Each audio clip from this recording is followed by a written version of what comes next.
Chapter 491, The Sherlock Moriarty in the Investigation Report Translator, Atlas Studios Editor, Atlas Studios Leonard? Klein thought for a moment that he was mistaken. However, the blurring caused by the rays of light wasn't that serious. Being familiar with Leonard, he was able to quickly confirm his previous judgment. In the time it took to take a breath, Leonard disappeared, the light dispersed, and the valley returned to its midwinter silence. The scene which Klein saw in the dream shattered as a result. He opened his eyes and placed the badge he had obtained from Lenivus on the surface of the long bronze table. Is it really Leonard, or a faceless disguised as Leonard? Klein considered and flipped a gold coin. His spirituality had told him through the medium that it was Leonard Mitchell, his teammate from the Tinjin Nighthawks team. Is he the investigator sent by the Church of the Goddess for the gathering, or is he risking his life to find an opportunity to find the revenge target while keeping the Nighthawks in the dark? Klein muttered to himself in suspicion. It was hard to make an accurate judgment. And without any leads, his divination couldn't provide him with any revelations. After a few seconds of silence, Klein gave a self-deprecating smile as he drew a crimson moon on his chest. I wish him the best of luck. May the goddess watch over him. Klein no longer bothered with the problem, and he planned on understanding more about the gathering before deciding whether or not to participate in the future or to warn Leonard Mitchell anonymously. Backlund, in a secret room in the basement of the Steam Cathedral. Icancer took off his hat, pressed down his fluffy but not soft hair, and sat in the first seat on the left. Then, he took out the ancient silver mirror of a Rhodes from an inner custom-made pocket in his clothes and placed it in front of him. To his right, across him, and diagonally across him, were the machinery hive mind deacons and captains, all of whom had been summoned by the member of the Divine Council, the Archbishop of Backlund, Horamic Haydn, for a meeting. The white-robed Archbishop looked like an ordinary old man, sitting calmly at the end. Seeing that everyone had arrived, he looked around and softly said, "Let's start with Icancer. Tell me in sequence about the investigation over the past few days." Icancer Bernard pushed his hair while flipping through the thick document file, and he reported in a concise manner, "Your Grace, we were in charge of Sherlock Moriarty. After a careful investigation, and with the aid of Beyonder means, we confirmed that he was pulled into the matter. Prior to the incident, there was no evidence that he knew of Prince Edisac's problem.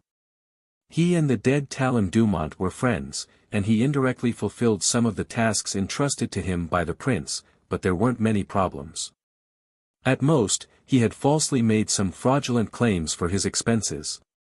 At this point, Icancer suddenly felt a little worried because Sherlock Moriarty was also an informant for the machinery hive mind, and his expenses here were likely to be somewhat exaggerated. In any case, his job as an informant was very effective and very outstanding, enough to offset a lot of problems, and he hasn't become our informant for long. The money involved was mostly just from commissions. Icancer exhaled slowly and continued to report, "Our conclusion is that he's considered an innocent party and that there is no hidden plot behind him. He once keenly noticed the danger of Red Rose Manor, but that is a typical example of coming to the correct conclusion from an incorrect deduction. He was afraid of the royal family's internal strife, and for this reason, he had been slow in his work and didn't do any substantial investigations. On this, he had reported it to us. Unfortunately, he still failed to avoid the matter, but he was lucky enough. He mentioned that the descendant of death happened to be monitoring the vicinity of Red Rose Manor at the time, hence, he was rescued from the perilous situation when the meteorite fell. The signs at the scene are ample proof of how terrifying that strike was.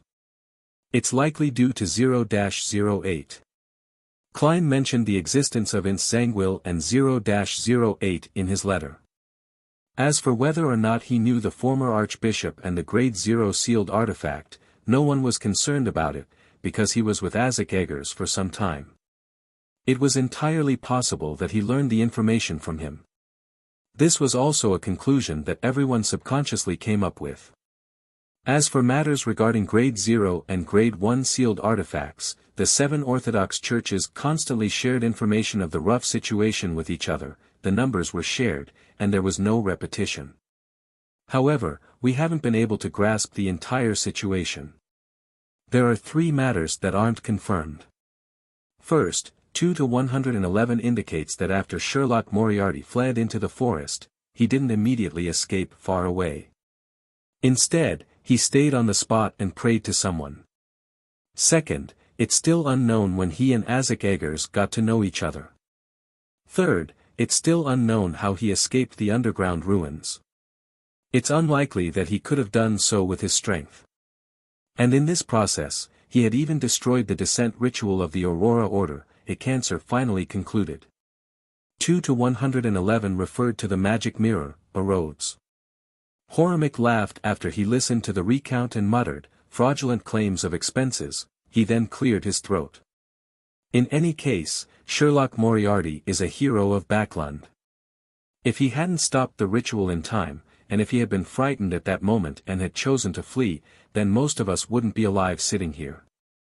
Moreover, he has also displayed his faith in God and his friendliness towards us.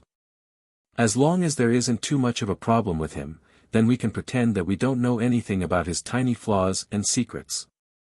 Your Grace, this is what we were thinking as well. A Cancer heaved a sigh of relief and said, I guess his prayers in the woods, including the ritual of blowing the copper whistle, were to get in touch with Isaac Eggers. But the effects and speed can be different. In such a critical situation, the only thing he could do was to try to save himself, which is something that we deduced from the follow-up process.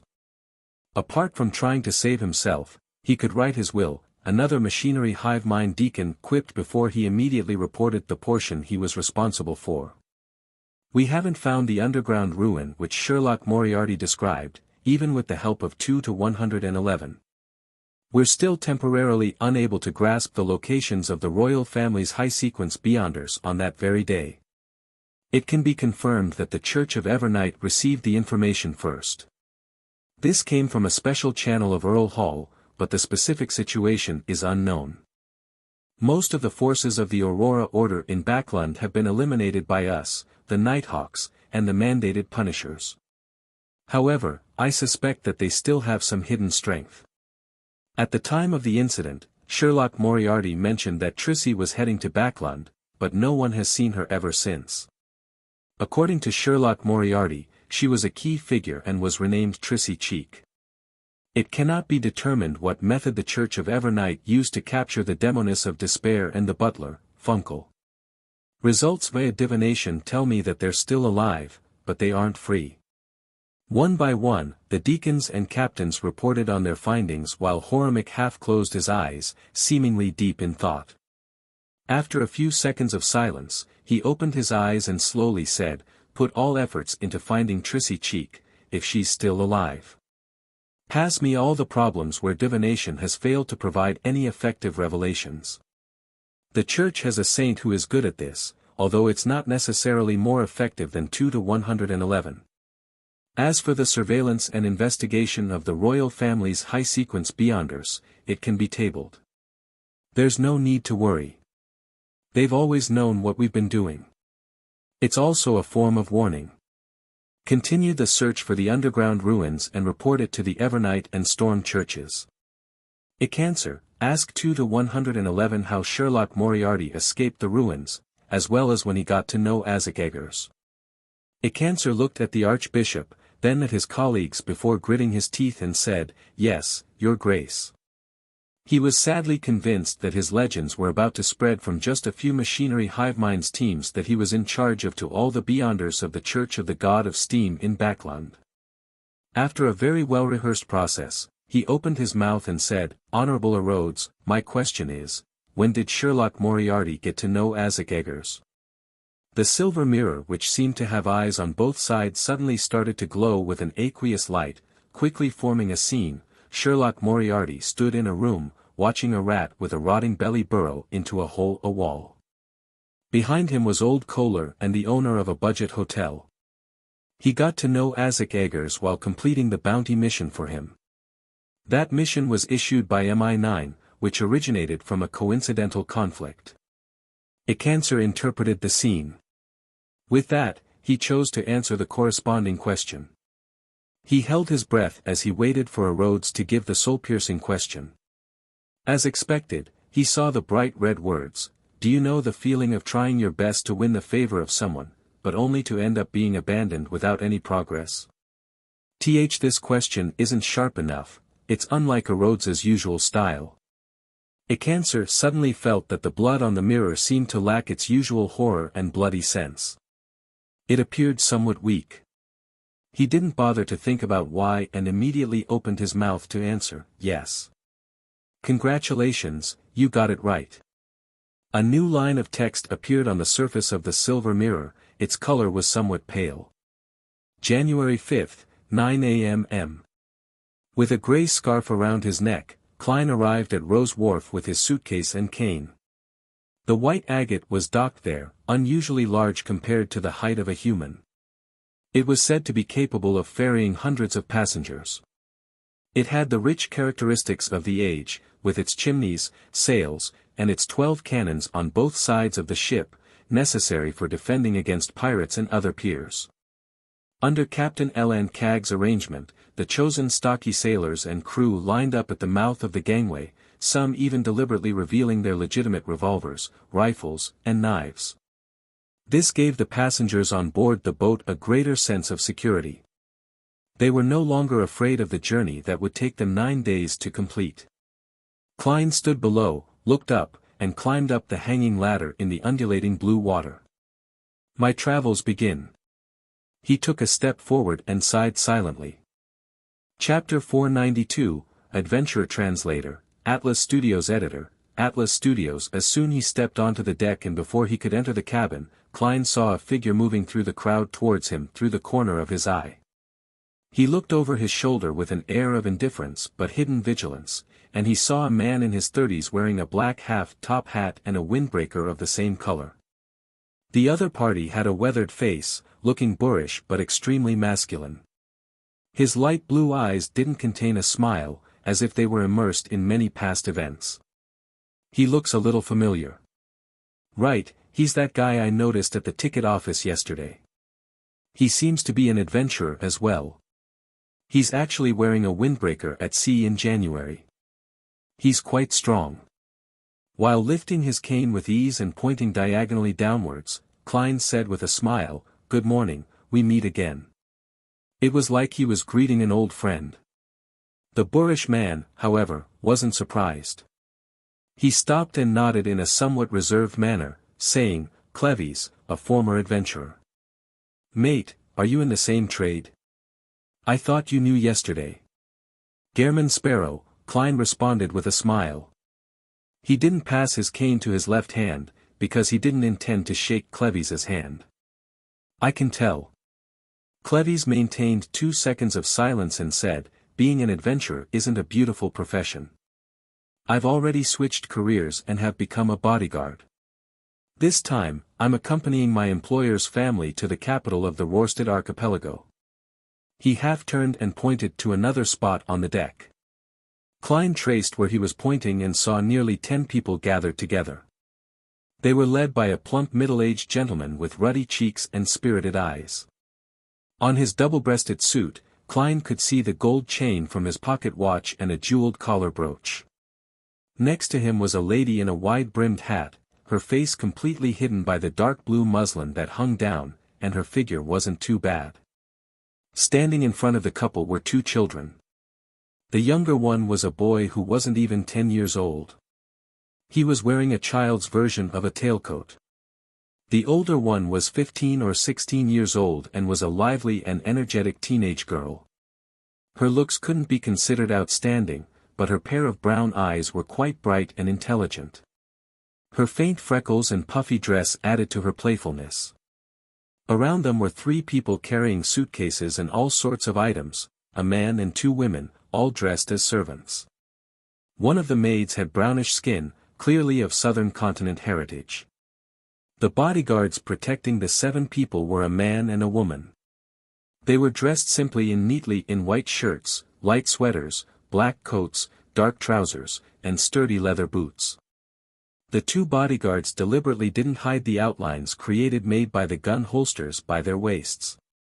They didn't relax as they inspected the approaching passers-by. Their eyes were sharp and they were composed. 3 servants and 3 bodyguards? Klein asked casually. This is quite an extravagant setup, which means that their employer is a rich person. Instinctively, he made his judgment. Yes. Cleves nodded. Without another word, he quickly turned around and walked towards his employer's family. Klein was stunned. He didn't know why Cleves had specially come to greet him for. After recalling the novels, movies, and television dramas he had seen in his previous life, he gradually understood what Cleves was implying. He's a little wary of me, or should I say of someone who claims to be an adventurer while not looking like someone to mess with, so he introduced himself in advance to indicate his identity and what his job is. It's to tell me to not have any plans regarding his employer's family. In short, you do what you do, I do what I do, and we stay out of each other's business. Is this the tacit understanding between experienced adventurers and veteran bounty hunters? Interesting. Klein chuckled. He carried his suitcase and black cane as he went into the cabin. With the help of his ticket, he found his own room. With a creak, he pushed open the wooden door and walked in. The room wasn't very spacious, just large enough to fit a bed, a table, and a cupboard. There weren't even any chairs. Its greatest advantage was that it came with windows. The wharf's sunlight shone in, illuminating the table and bedside with pure golden spots. A member of the crew mentioned that the washroom and bathroom are for public use, with about 8 rooms sharing one. If someone urgently needs one, then they can provide a wooden toilet, but one must pay the cleaning fee of 3 pence each time. I have to be grateful that after the White Agate was renovated, it has many metal pipelines laid. Boilers are burning and hot water is being supplied, providing a relatively convenient way of life. Otherwise, my travels wouldn't be a pleasant one, Klein silently sighed. He quickly took out his necessities and placed them on the table for daily use. When he was tidying up the place, he sat down on the edge of the bed which wasn't too high, and he listened to the long whistle of the steam whistle. He felt the power that stemmed from steam and machinery contained within it. When the ship began to set sail, Klein looked out the window at the sea and gradually withdrew his thoughts. He began to think about the most important thing that would happen next, the problem of how to act as a faceless. While facing the true creator's descent ritual and the powerful Mr. A, the decision to give up trying to escape and attempt a sabotage act had allowed his potion to be digested a little. Based on this feedback, he gained some new insights into the acting requirements of a faceless. You can disguise yourself into anyone, but you are ultimately yourself. This is the principle which Nimblewright Master Rosago was made to remember. I originally imagined that yourself refers to my original identity, but from the looks of it, that's not the complete picture. What is considered as yourself requires serious thought. Klein leaned forward and bathed in the sunlight as though he was a thinking statue. After a while, he came up with an idea. Does this correspond to the spirit of one's identity, to their true identity deep down? Even back on Earth, Zhou Mingrui had worn a lot of facades, which formed a social persona. In a sense, this was a big part of what wasn't real. Yes. When I become someone else, I take over their identity. In order to not be discovered, I have to disguise myself socially, which is the same as wearing a different mask. When all the masks are taken down, there will be none left. What kind of yourself does a faceless see at the end of the day? Is this the deeper meaning behind yourself in that principle? When I face my inner thoughts, overcome my fear, and challenge the impossible without reasons stemming from society, am I really acting as myself? This is to be explored and verified. At this thought, Klein changed his position, trying to sit more comfortably. Remembering everything that had happened before, he found another question regarding acting. In the underground ruins, I disguised myself as Insanguil and successfully escaped from my predicament, but why didn't I feel any signs of digesting the potion at all? Does this imply that to digest the faceless potion, a superficial disguise such as that isn't enough? Yes, this is closer to the use of beyonder powers and not acting. What can stimulate the digestion of the potion is a disguise on a deeper level. Is it being a true substitute for a person, becoming that person on a social level? Only when his relatives and friends are unable to find him for a long period of time does it prove that his disguise was a success. In that case, the reason why I feel harmony with the faceless potion is because I had previously disguised myself as Klein Moretti. The first principle of faceless is that you can disguise yourself as anyone, but you are ultimately yourself. The second principle is to have a disguise on a deeper level that fools everyone. But to replace a person and become that person in a societal sense is quite evil just thinking about it. Don't tell me that I have to find those kinds of people who have died in a foreign land but have a wish that has yet to be fulfilled. Klein eased his baffling horror, and he drew up an initial direction for his acting attempts. The higher the sequence, the more difficult it is to act. He sighed, took out his pocket watch, and checked the time. Since it was still too early for lunch and the room was too small and cramped, he decided to take a walk on the deck and enjoy the scenery amidst the sea breeze. After the excitement of the first hour of the voyage, there weren't many people left on deck. Klein walked along the side of the ship, arriving at a secluded area with large shadows. It's a warm, sunny day. Other than the strong winds which might steal my hat, there are no shortcomings. He pressed the half-top hat on his head and leisurely surveyed the cabin, listening to the faint sounds of music coming from inside. Suddenly, he saw the former adventurer, Cleves, busying himself around the corner. In front of him seemed to be a trident, a dagger, and a short knife. Cleves sensed this and raised his head to look at him. Keeping a well-seasoned demeanor, he said in a taciturn manner, "We're all old mates, and we have to maintain them frequently." At this point, he added, "There are children in the cabin." "Understood." Klein smiled in response. Cleves lowered his head and continued to busy himself. He casually asked, "You don't seem to have these things with you." "I'm used to using weapons that keep abreast with the times," Klein said vaguely. "And I frequently do maintenance."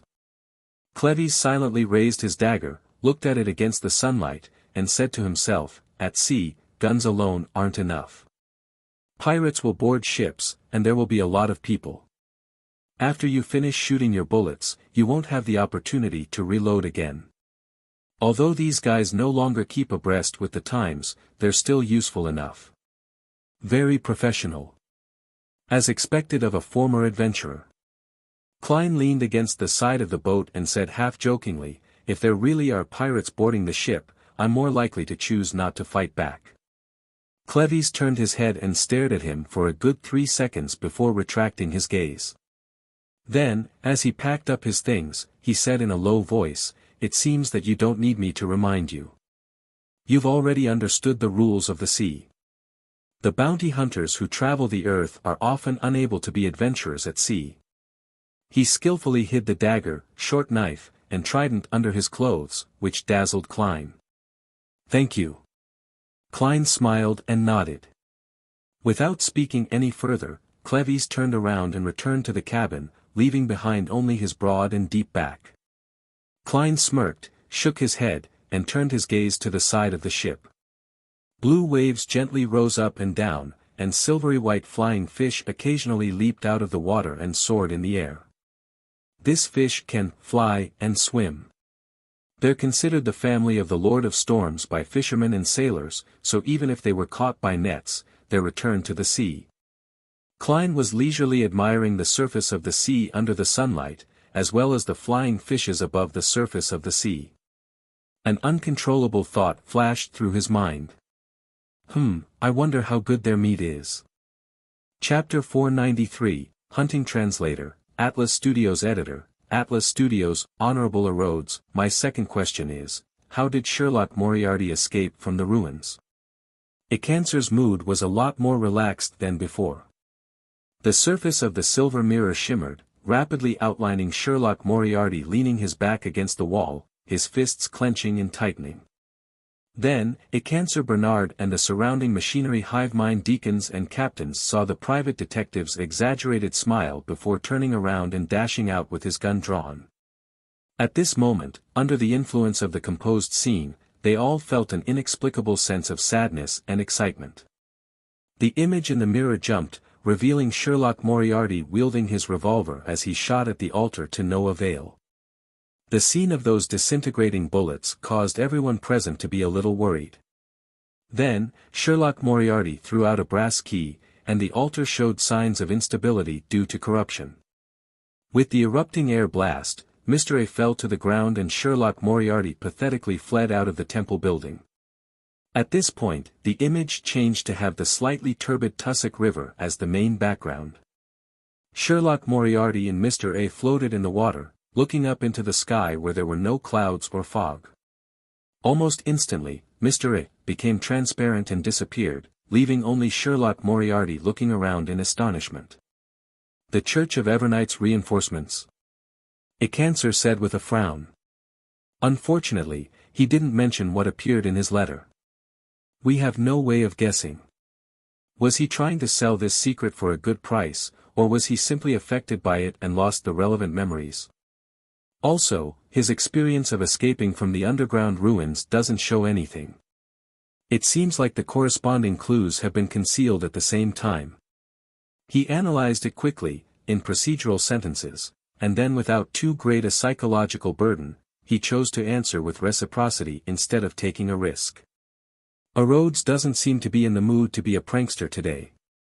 I can make the most of it. In his self-consolation, Icancer saw bloody words appear on the surface of the mirror. With a skip of his heartbeat, he had a bad premonition, suspecting that Rhodes had already recovered to his usual state.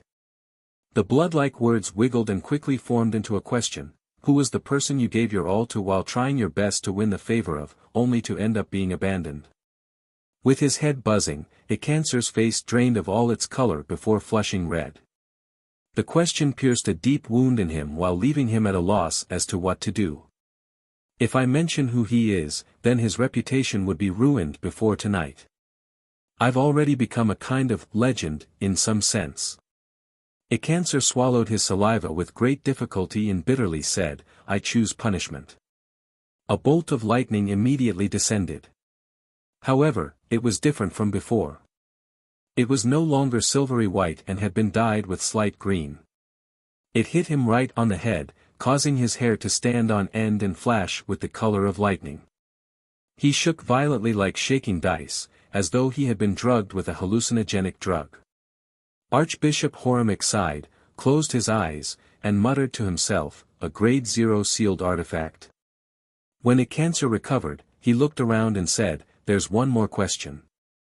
Where did the key that Sherlock Moriarty used to destroy the descent ritual come from? Which one of you is going to use 2 to 111? All the machinery hive mind deacons and captains looked at each other. For a moment, no one responded.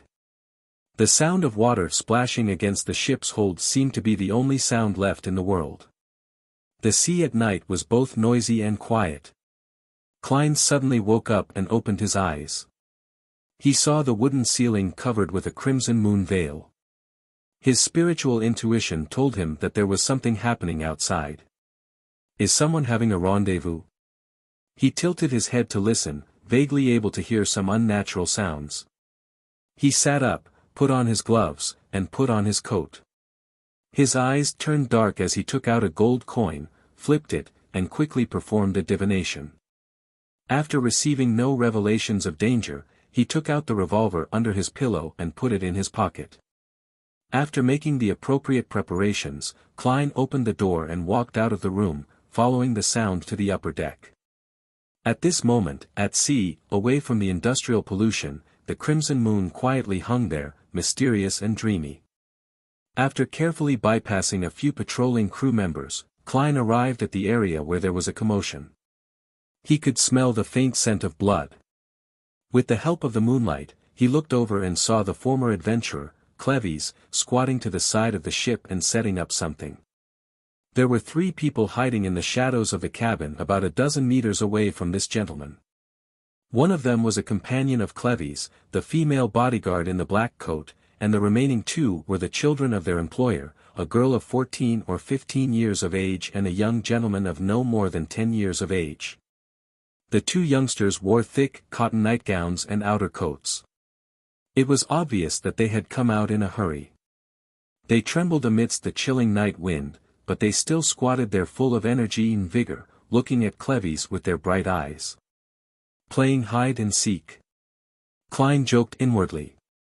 He purposely increased the volume of his footsteps, causing Clevy's and the others to turn their gaze towards him. "Friend, what happened?" Klein recalled the expressions of some bounty hunters he knew in Eastborough. But he still maintained Gehrman Sparrow's unique identity of being cold and sharp.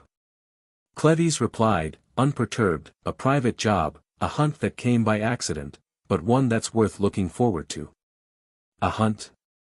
Klein's interest was suddenly piqued. The reason he had named himself Gehrman was that it represented the first hunter of a game he had played in his previous life, and it suited his idea of hunting evil at sea. Klein was in no hurry to inquire about the reason. Using his left hand which wore creeping hunger, he pointed at the shadow next to him with his left finger. "Private job? Doing a private job in front of your employer?" Clevy's, who was squatting there, glanced at the boy and the girl and said, without changing his tone, "Cecile wasn't careful enough and ended up waking Donna and Denton up. She had no choice but to let them follow." The girl called Donna wrinkled her nose when she heard her name mentioned. She curiously looked up and asked Klein, "Uncle, are you also an adventurer?" "Uncle? Even if it's the me from Earth, I'm at most 10 years older than you." Klein said in amusement, "No, you can't use the word also. Strictly speaking, I'm the only adventurer here, they're just bodyguards right now." He turned to Clevy's and said, "Hey, mate, what prey did you discover?" Clevy's looked into the faint crimson waters and said, "A murloc." "Murloc? That's a beyonder creature. Even though it's of the lowest grade, it's still quite difficult for ordinary people to deal with them. They would need at least 5 to 6 people and 4 to 5 spears to have a chance." "That's right, the scales on a murloc's body are very hard. Revolvers can only deal a little damage. They need to have a rifle." Klein raised his eyebrows and asked, "What do you plan on doing? And how are you sure it's a murloc?" Clevy's pointed to the edge of the ship and said, "There are traces of its body's mucus here. 1 to 2 hours ago, it tried to climb onto the ship to attack the passengers, but the deck was still bustling with activity and there were lots of sailors and crew." Klein took a few steps forward and saw that there were some traces of green corrosion on the side of the ship. He recalled the information he had come into contact with in Tingen City, and it coincided with the content in the books. He asked with great interest, why must it be one, and not a group? He remembered that murlocs had a tendency to live together. If it's a group, then they'll directly destroy the ship's hull and let everyone sink. Moreover, the area around this channel and the surrounding sea have already been cleared of murlocs. The Church of Storms really enjoy hunting them, Clevy's solemnly explained. That's because murlocs are probably one of the main ingredients of the Sequence 9 Sailor Potion. Klein stroked the revolver in his pocket and asked with a smile, "Are you confident?"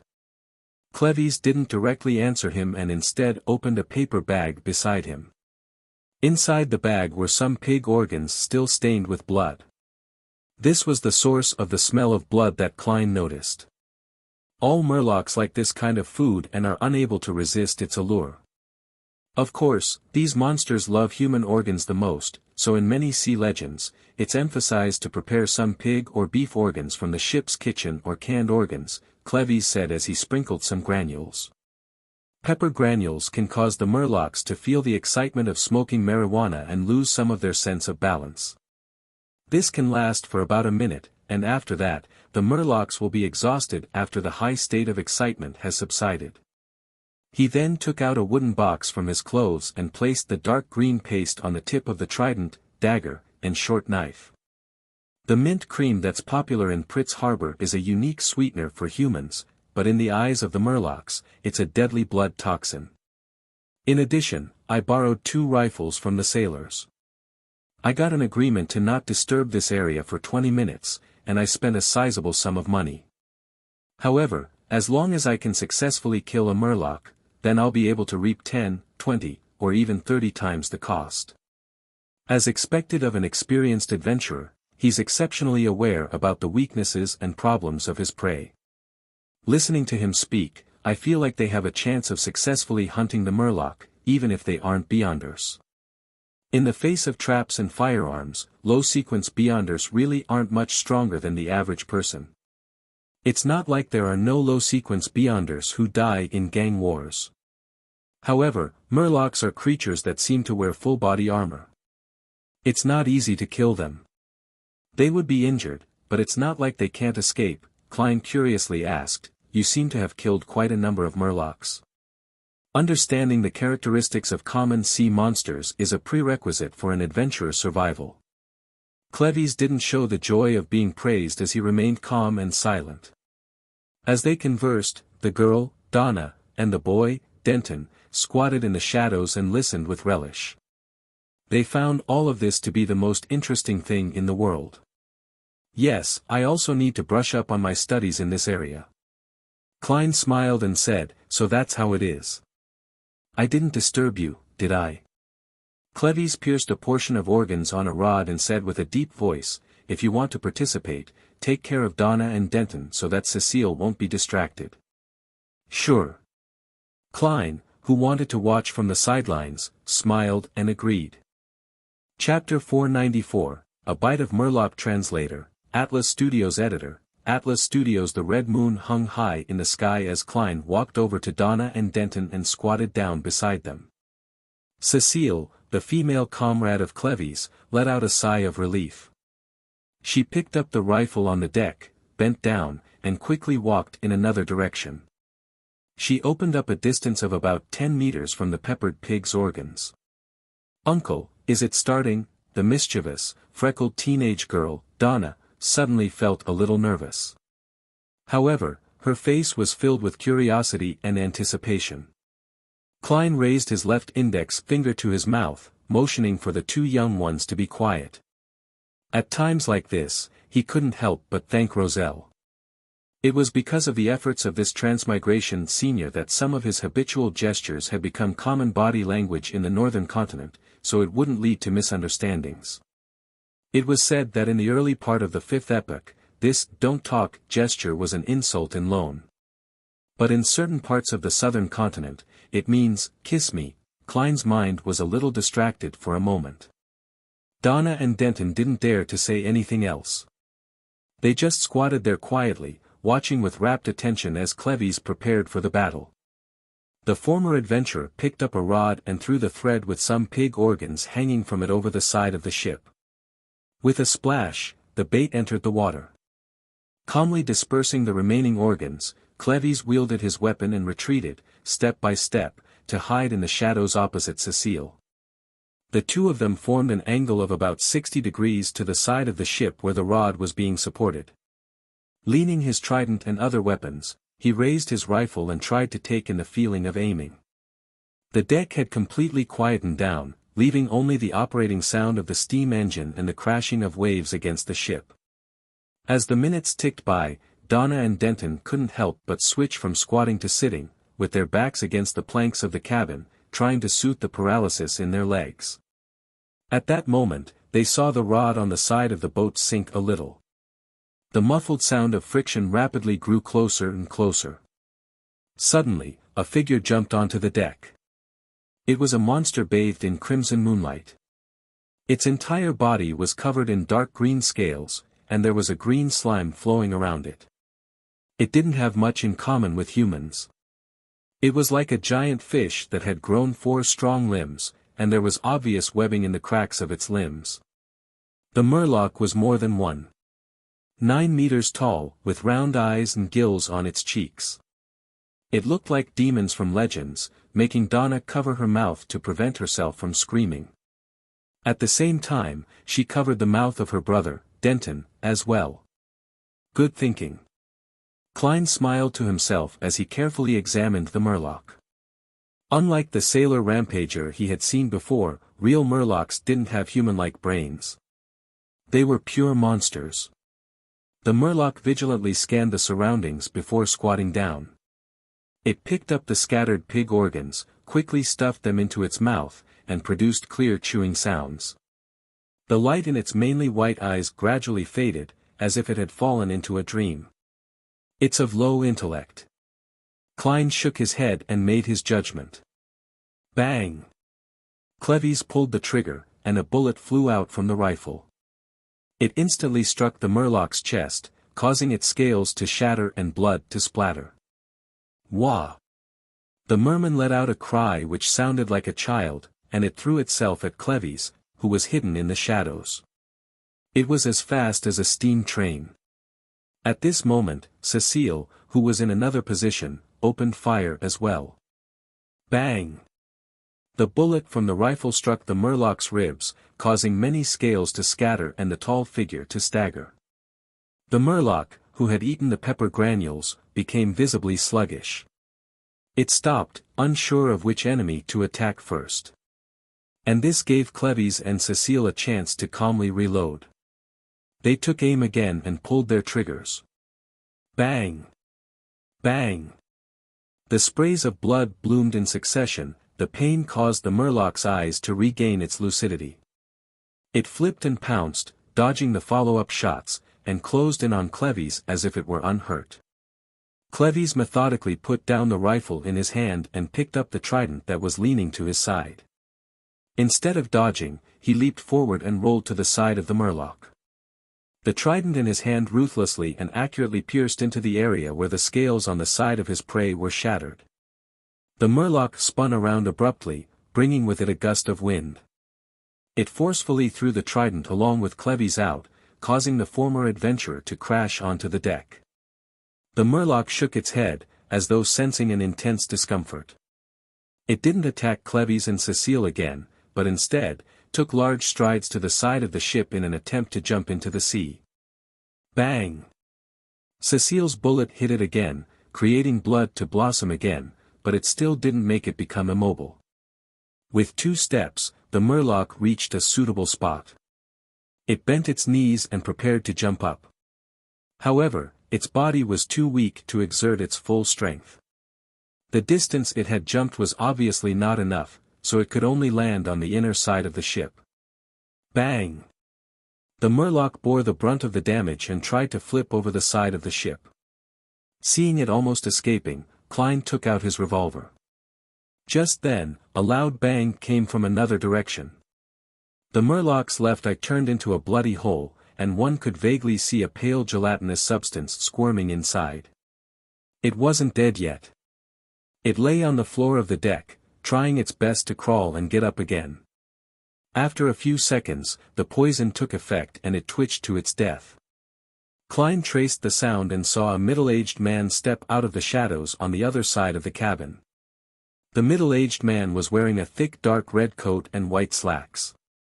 He was wearing the standard ship-shaped hat of this era.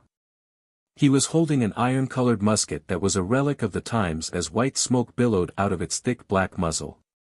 Klein had heard the attendant introduce the man before, and he knew the man. He was the captain of the White Agate, Eland Cag. With obvious wrinkles at the corners of his eyes, his forehead, and the corners of his mouth, Eland walked towards Cleves and said with a smile, "As a captain, I must ensure that no accidents happen. Forgive me for watching by the side all this time." Cleves had already stood up. He didn't betray his emotions. "This is your ship. According to convention, you have the right to share in the spoils." Eland turned his head to look at Klein and others and said with a smile, "The next resupply of water and food is in 2 days' time. You'll have to think of a way to preserve the murloc's corpse. How about this, sell it to me at a cheaper price, the difference is the reward I deserve. This is the best solution." Cleves and Cecile exchanged glances and agreed to Eland's request. "For 130 pounds, it's all yours. The Murloc Beyonder ingredient has a market price of 150 to 200 pounds. Considering the other parts with spirituality, £130 is indeed cheap. However, this is the only thing Cleves and Cecile can do. This is Elan's ship, and he had a large group of armed sailors and crew to help him. If the negotiations break down, they could sink everyone here into the sea within minutes. Of course, that's under the premise that I don't involve myself. Yes, it can be seen that Cleves and Cecile aren't beyonders, at least not beyonders of the combat and shooting domains. As for Eland, I find it suspect. Klein stood up and listened to the deal. No, you seem to have misunderstood something. I'm not threatening you. £150. That's a fair price. Eland Cag called for a sailor and gave him the key to the safe. You are the just Eland? Only then did Cecile seem to recall his title on the sea. Eland laughed and said, yes. At this moment, Donna and Denton, stunned by the intense battle and the living monster, jumped to their feet and ran over to the Murloc in excitement and fear. Is it really dead? Donna kicked the Murloc's body with her toe, then she jumped away and hid behind her younger brother as if she were afraid it would revive. It really is a monster. Denton took a deep breath and opened his eyes wide. There are many monsters at sea. Apart from having 4 limbs and being able to stand, Murlocs have no similarities to humans. Eland smiled gently. He squatted down and took out a knife, slicing the cheek beneath the Murloc's eye, revealing white, tender skin that was tainted with some red. The most delicious part of a Murloc's body is suitable for eating it raw. Eland carefully sliced a piece of flesh and handed it to Donna. You remind me of my daughter. Unfortunately, she's grown up and has a family of her own. I don't dare to eat it, Donna said, looking at the thin sliver of flesh held at the tip of the knife. Which one of you wants to try? Eland laughed and looked around. After confirming that there were no warnings from his spiritual intuition, Klein nodded. I'm very curious. Eland immediately handed him the knife. Give it a try. On land, even nobles may not necessarily have a chance to eat it. These Murlocs are fish monsters. They can be understood as a mutated type of fish. He was trying to dispel the siblings' fears. Klein wanted to ask if there was any wasabi, soy sauce, or any other condiments, but seeing that the other party didn't mention it, he was afraid to appear ignorant. He took the knife, bit into the bloody flesh, and swallowed it. It was a feeling of flesh that instantly melted in his mouth. The taste of blood was very faint, giving it an appropriate salty taste. It perfectly set off the fresh and sweet taste of the meat. Klein chewed twice, taking in the deliciousness of the tenderness and freshness of the fish meat. It was the first time in his life that he was experiencing something like that. Excellent. He wasn't stingy with his praises as he gave a thumbs up. Donna watched the whole thing with curiosity, suddenly interested in the flesh on the Murloc's cheek. This overwhelmed her fear and disgust, and she suggested the idea of trying. Eland fulfilled her request and smiled as he watched her tightly close her eyes as her face scrunched into a grimace as she bit into the meat. Donna's expression gradually relaxed, and she quickly opened her eyes. She excitedly praised, an indescribable delicacy. She spurred things into action as Denton, Cecile, and the others shared the little chunk of cheek meat. Eating it satisfied them, but it also made them dissatisfied. They were satisfied with the taste, but were dissatisfied with the quantity. Seeing that Eland had eaten the last piece, Cleves pointed at the Murloc's body and said, the meat around the ribs is suitable for frying, while the belly meat should be roasted. The other parts taste bad. I share your thoughts, Eland said with a chuckle. I'll have the chef prepare it immediately. On such a night, we should enjoy good food and wine together and exchange the legends at sea. It's a very enjoyable matter. I'm looking forward to it. However, why did a perfectly fine hunt turn into a delicacy exchange? Klein swallowed his saliva. Chapter 495, Legend of Treasure Translator, Atlas Studios Editor, Atlas Studios Above the Deck, there was an extra layer of asbestos beneath the grill to prevent the coal sparks from being blown out by the wind and scorching the surface of the ship. The fat cook, wearing an apron and a tall white hat invented by Roselle, used a fine brush to constantly apply a seasoning created from a secret recipe, basil, fennel, sea salt, pepper, and lemon juice, to the long, white strips of fish, and frequently flipped them over to ensure that both sides were evenly heated. The flesh of the murloc's belly was fatty, dripping with drops of oil and causing the coal beneath the iron mesh to sizzle and flare up. An enticing aroma began to fill the air, and Klein inhaled again and again. In front of him was a round table and a chair. On top of the table was a unique-looking bottle of wine. The wine was golden red in color and seemed slightly sticky as it swirled about. Sonia blood wine is brewed from the sugarwood juice found in the surrounding areas of Golden Spring. It tastes like thin honey mixed with blood. It's sweet and smooth, but it's very easy to get drunk on. If you fancy any lady and want to treat her to a drink, you can consider this. It will make her drink more without realizing it. That's under the premise that you're able to handle the amount of alcohol she's drinking. Noticing Klein's scrutiny, Captain Eland Cag introduced in a half-joking manner. As expected of a former bosun, he's accomplished when it comes to self-deprecation. Klein sat down and maintained a cold attitude as he asked, a qualified adventurer wouldn't indulge in alcohol. Cleves, who was beside him, nodded. Only when they return home will adventurers allow themselves to drink. What a pity. Eland turned to look at Donna and Denton, who were staring curiously at the blood wine. He laughed and said, "This isn't something that underage children should experience. I've had it before, it tastes really good." Donna retorted immediately. It's just that I fell asleep without realizing it and slept an entire afternoon. I remember that you drank 2 cups that time," the little gentleman, Denton, said enviously. Eland didn't satisfy their cravings and instead ordered a cup of sweet iced tea for each of the siblings and casually explained, "There are a lot of Southerners on this ship." Denton retracted his disappointed gaze and looked at the Murloc, which had its valuable materials taken away. He said rather innocently, Actually, it's not that scary. It's just a bigger, uglier fish with 4 limbs." Donna shot a glance at her younger brother. "Congratulations, you've finally recognized the essence of it." She then looked eagerly at Cleves and Eland. Uncle, are there many of these monsters in the sea?" Murlocs didn't possess beyonder powers which were beyond one's imagination. In the eyes of ordinary people, they were akin to ferocious beasts at sea or a living example of legendary monsters. Eland chuckled and said, "No, in the main sea route and the surrounding seas, there are very few monsters like this. They've been cleared out a long time ago.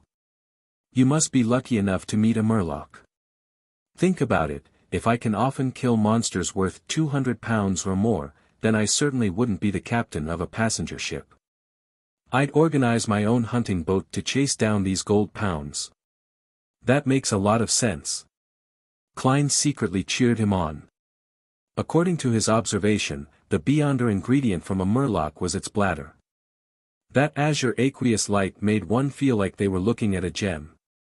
Cleves raised the black tea which a sailor had just delivered. He first smelled it before taking a sip. Only by leaving the main sea route and going deep into the ocean, which is often shrouded in fog or storms, will there be a good chance of encountering such monsters, but that would be very dangerous.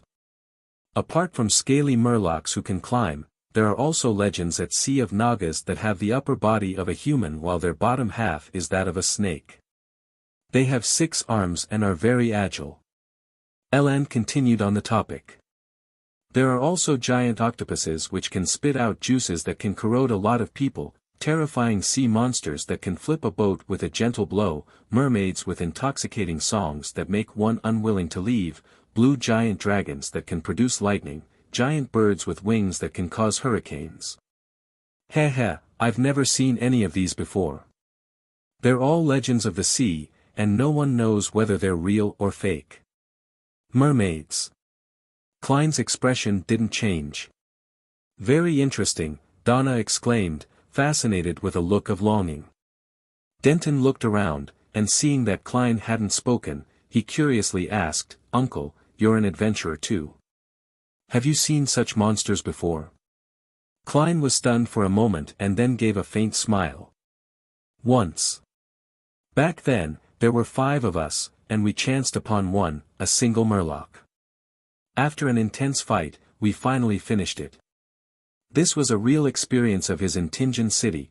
It was also his first encounter with an official Beyonder who had lost control. At that time, he and old Neil had helped to eliminate a mutated sailor at the request of Swain, the old owner of the evil dragon bar. Thinking of this, Klein felt nostalgic and wistful. The cold and sharp expression on his face couldn't help but soften significantly. 5 people.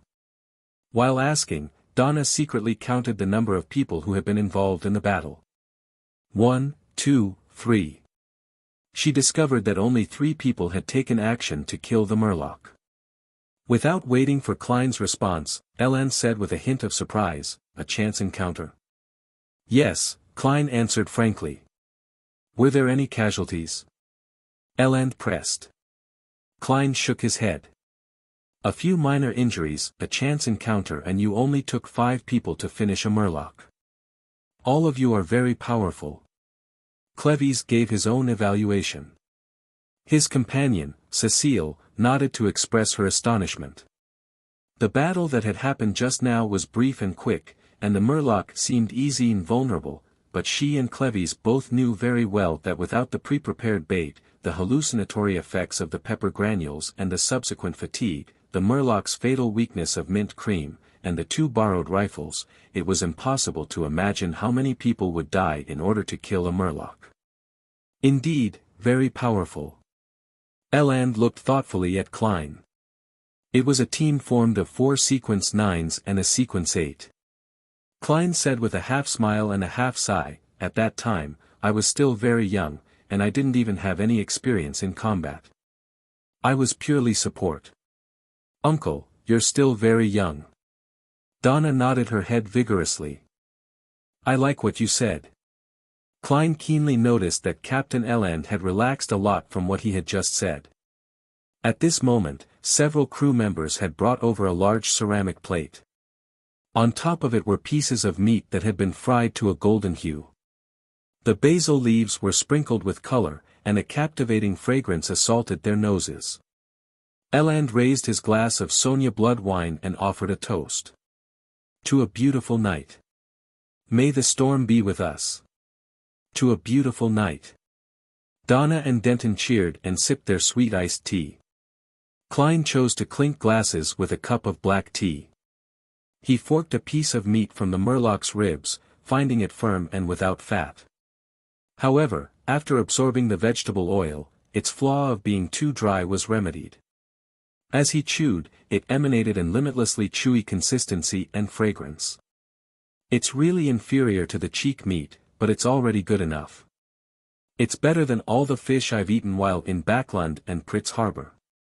Klein praised in satisfaction. Eland put down the knife and fork in his hands, took a sip of Sonia blood wine, and sighed at the topic. "At sea, the greatest danger doesn't stem from the monsters but those pirates. They helm their ships, going wherever they please.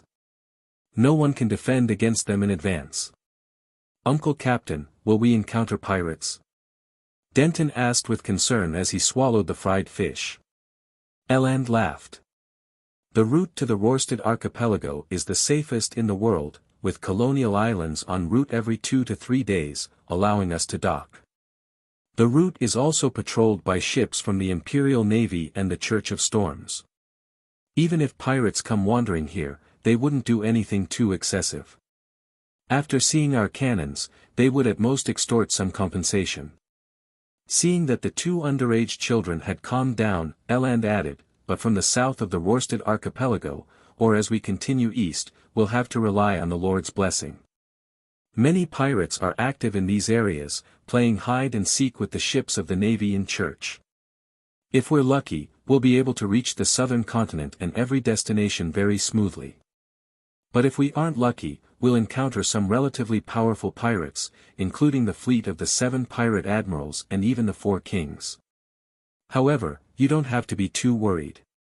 Ever since Nast became the king of the 5 seas and enacted the rules of sea passage, most pirates will only rob you clean of your wealth, without doing anything too overboard. Around this area, we're most afraid of encountering the captain of the Black Tulip, Admiral Hell Ludwell. He'll get his subordinates to kill everyone on board, throwing the innocents into hell. Next would be Admiral of Blood Seigneur. He loves blood, and he allows his subordinates to partake in heinous acts. Many girls have suffered under them before being sold to different islands. Donna trembled as she subconsciously changed the topic. I heard that there are a lot of treasures at sea.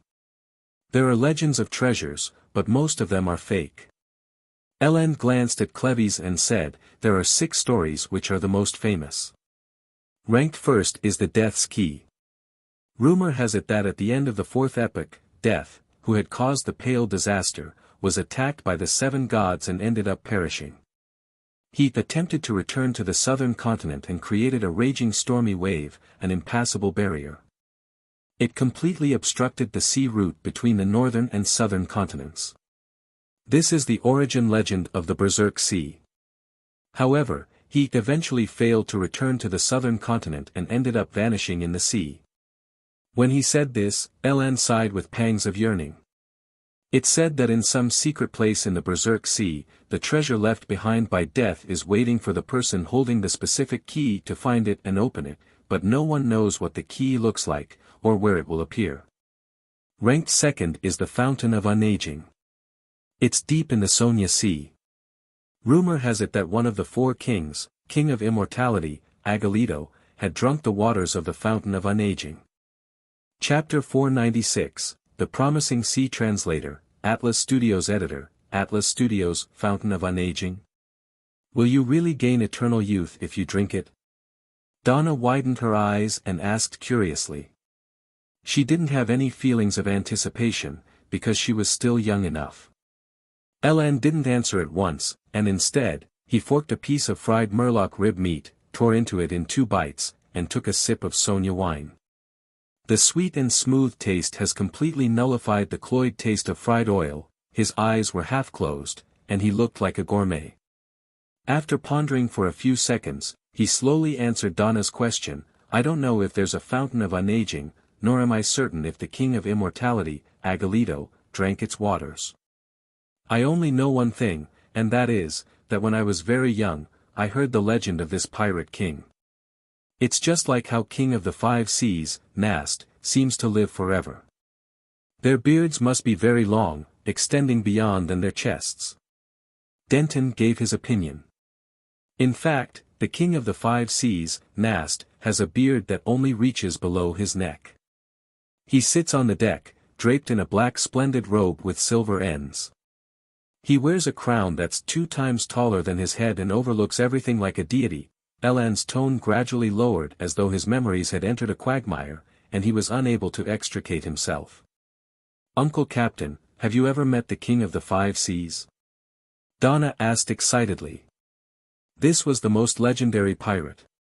His name traveled through the sea, and even the children of the port cities knew his name. Whole generations of people grew up listening to stories about him. In a sense, many people view Nast as the true pirate king. I remember one of the conditions for advancement for Dark Emperor is to equate one's name with Emperor, entrenching it deep in the hearts of the people. Is this an early or simplified version of an attempt? I wonder what sequence the King of the 5 Seas is at now. Although Klein was focused on sampling the murloc meat, his mind whirled as a result of the group's discussion. Faced with Donna's question, Ellen said with a sigh, at that time, I was still very young and serving on the William V. Once, our fleet tried to cross the Strait of Calamity in the Berserk Sea and encountered the Dark Emperor's ship there. In those few minutes, everyone, including the fleet captain, lost the will to fight. Fortunately, Nast didn't give the order to attack us. Very cool, the boy Denton cheered, his eyes shining. Ellen didn't continue the topic. He smiled and said, as for King of Immortality, Agalito, I've never met him in real life. I only know that his bounty notice depicts a pale middle-aged man. How pale? Let me give an example you can understand. It's like he's been dead for some time, a corpse which is just beginning to rot. When Donna and Denton heard this analogy, they subconsciously looked at the badly mutilated Murloc's corpse and involuntarily quivered their throats. Of course, the most important thing in a bounty notice isn't the looks. It's the bounty reward. In loan alone, Agalito is worth 100,000 pounds. And his bounty is the lowest among the 4 kings. Elan diverted the topic and said, let's continue the stories about treasure. Ranked third is the inheritance of the Solomon Empire. In the 4th epoch, when that massive empire was dissolved and destroyed, the royalty brought treasures that even the gods would be jealous of onto a ship. They steered it deep into the Fog Sea, awaiting the opportunity to rebuild their dynasty. However, 500 years passed, 1,000 years passed, and 1,500 years passed, but it ultimately didn't appear. Rumor has it that the king of the 5 seas, Nast, inherited parts of the Solomon Empire's inheritance. No one knows if he's a descendant of the real Dark Emperor, Cecile added with interest. Fog Sea. Western shore of the northern continent. Donna thought back to her geography. Right, Cleves responded simply. West of the northern continent was the Fog Sea, to its east was the Sonia Sea, south was the Berserk Sea, and north was the North Sea. The east and west sides of the southern continent were similar to the northern continent, while south of it was the Polar Sea. Together, they formed the 5 seas. The Lone Kingdom was backed by the Hornacis mountain range and the inland Mid-Seashore. Its eastern face was the Sonia Sea, and it stretched south to Desi Bay. It occupied several of the excellent entrances to the Berserk Sea, but it didn't involve the Fog Sea. Is that so? Donna didn't have much interest in the faraway treasure, so she switched focus and asked, what about the 4th treasure? It belongs to the last empire of the 4th epoch, Trunsoest. Rumor has it that they built a huge ship the size of a city, and they transferred all their treasures onto it. Funny enough, their escape was of no use. Although the predetermined passengers and crew didn't fail to arrive at the port in time, none of them survived. However, that ship vanished by itself. Up to this day, people often claim to see a gigantic ship sail by them silently in a foggy night. It's been called the Spectre Empire, and it appears across the Sonia Sea. This is the conclusion from all those stories. Eland looked up at the red moon hanging high in the sky as he said with a tone of mockery, without any disguise of his longing. Perhaps we will see it pass us by tomorrow night, no, tonight. Donna thought with anticipation and excitement. Klein finished up the rest of his food, drank his black tea, and listened with interest to what Eland had to say about the rest of the treasures. The 5th is the lost city of Nuans. Rumor has it that at the bottom of the Fog Sea, there's a civilization with intelligent creatures. Around that patch of sea, seafarers and adventurers often find special items which all point to the Nuans of ancient times. However, the members of this civilization have yet to appear. It's like it has been lost to this world.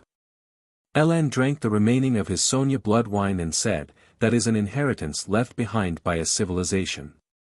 The magnitude of its wealth is absolutely unimaginable. After pausing for 2 seconds, Elan put down his glass and laughed. In fact, the treasure I look forward to the most is one which has more accounts than legends, the sunken laurel. More than a century ago, it carried gold, jewelry, and various valuable items that the kingdom obtained from East Balam. As it steered away from the sea route, it sunk in an unknown area somewhere between the Berserk Sea and Sonia Sea. It hasn't been found to this day. It's said that the items on board are worth millions of pounds. Millions of pounds? The number caused Donna to blurt out in astonishment. As a merchant's daughter who had been educated for many years, she had a vague understanding as to what this number represented. In Lone, a millionaire was a genuinely rich person, second only to the top noble families and tycoons. Millions of pounds? As a member of the National Atmospheric Pollution Council, a major shareholder in the coin company, Mrs. Mary, who allowed me to join the Quelag Club for free, is only worth a few £100,000, and even so, she's rich enough even in the circle of aristocrats and merchants. She's a popular divorced lady, and there are even aristocratic children who propose to her. Klein quickly found a target for comparison. Ellen sighed with a smile. If I can find the sunken laurel, then I don't have to be a captain anymore. I'll head to Backlund and become a philanthropist. I'll purchase land and donate to political parties and get a hereditary aristocratic title. I've heard Talon mention before that a baronet costs about £300,000 and about £800,000 for a baron. If you manage to get your hands on the treasure, the titles of Viscount and even Earl is something within the limits of imagination. Millions of pounds. Klein helped Elland perfect his plan. If it were me, I wouldn't do that. I'll buy a huge manor. Cecile also began to imagine her life after finding the treasure. I want to hire many servants and helpers, plant large tracts of wheat, build vineyards, make wine for myself. Also, I want to have a room where I can sunbathe, have leisurely moving cows, sheep, and horses, and have bread from my own mill, just like a beautiful picturesque scene. Elland laughed when he heard that. Ma'am, do you know how much a manor like this is worth? No, I don't. Cecile shook her head. It's only a few £1,000s. If you find the sunken laurel, you can buy 1,000 of those manors. Elland used exact numbers to illustrate the value of the treasure. 1,000 manors. Cecile couldn't help but raise her cup and drink a mouthful of black tea. Before this, she had known that several £1,000,000 was a lot of money, but she hadn't expected it to be this much. In order to alleviate the shock in her heart, she looked at Clevis and said, "Boss, if you find the sunken laurel, what do you plan on buying?" "No, what sort of life do you wish to have?" Clevis fell silent for a moment before saying, "Return home. I'll hug my wife and children, telling them that I no longer need to go on an adventure out at sea again." Not a bad guy. Klein nodded slightly. Donna looked at him curiously. "Uncle Adventurer, what about you?" Klein replied expressionlessly, "Tell myself not to sleep anymore. Hurry up and wake up." Pfft. Donna spat out the sweet iced tea she'd just drunk, but fortunately, the fried fish on the table had already been eaten. At this moment, Klein sighed inwardly. Even though I know it's basically impossible to find the treasure, otherwise, the various churches would have already done it with all the powerhouses they have. But when discussing such topics, I couldn't help but get excited. This is the charm of treasure. Even if it was just a legend, it can attract many adventurers. Donna wiped her mouth and sat down like a lady, as though she wasn't the one who had lost her composure. The little boy, Denton, asked, still eager for more, "Are there any other legends of treasure?" Elland looked at Clevis, indicating that he should answer. Clevis calmly drank a mouthful of black tea and said in a deep voice, "There are countless treasures at sea. The hidden lands of the elves, the missing pirate ships in the depths of the fog, the underwater city sealed with powerful monsters, the last secret trove of Emperor Roselle, and so on." Ah! The Emperor had already reached the level of leaving treasures and legends for others. If it's true, would there be cards of blasphemy in it? How many would there be? The legend of the Key of Death might help Mr. Azek regain more of his memories.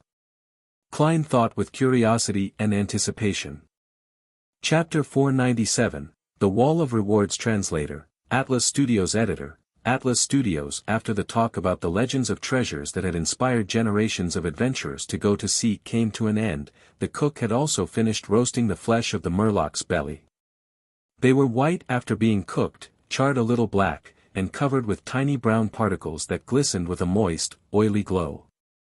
The repeated smearing of seasonings had already seeped into the texture of the meat, effusing it with a tantalizing visual effect. Desi grilled fish, it's different from how you usually eat it. Elland pointed at the white porcelain plate the cook lowered. Donna held her fork and knife and eagerly said, "I love honey-roasted fish. But this is also very appetizing. Honey-roasted fish. How much honey would that take? If I have a chance to try it, the taste should be pretty good." Klein allowed his imagination to run wild. With a chef, there was no need for them to serve themselves. They could only look on expectantly as pieces of fish were sliced, placed on different plates, and served in front of them. Klein was very serious when it came to tasting delicacies, so he was in no hurry to deal with the fish. Instead, he took a sip of black tea and used the slightly sour liquid to clear his mouth of any remaining flavors. After doing all of this, he forked a piece of fish and stuffed it into his mouth. In a split second, he felt the slightly stimulating flavors of fennel, basil, and other spices. They were sufficient enough to help him open up one taste bud after another. Immediately after, the delicious juices of the meat, the slightly astringent taste of the sea salt and the refreshing, sour, and sweet taste of lemon all burst out at the same time, filling his oral cavity and making his mouth water. As he chewed, the last bit of the fish meat stubbornness was broken off one by one after having its fat roasted out of it, fully presenting the splendor of the meat, as well as its faint sweetness. Swallowing the fish in his mouth, Klein recalled a delicacy program he had watched in his previous life and chose the evaluation line that matched what he just felt. "The layered flavors are very clear, excellent."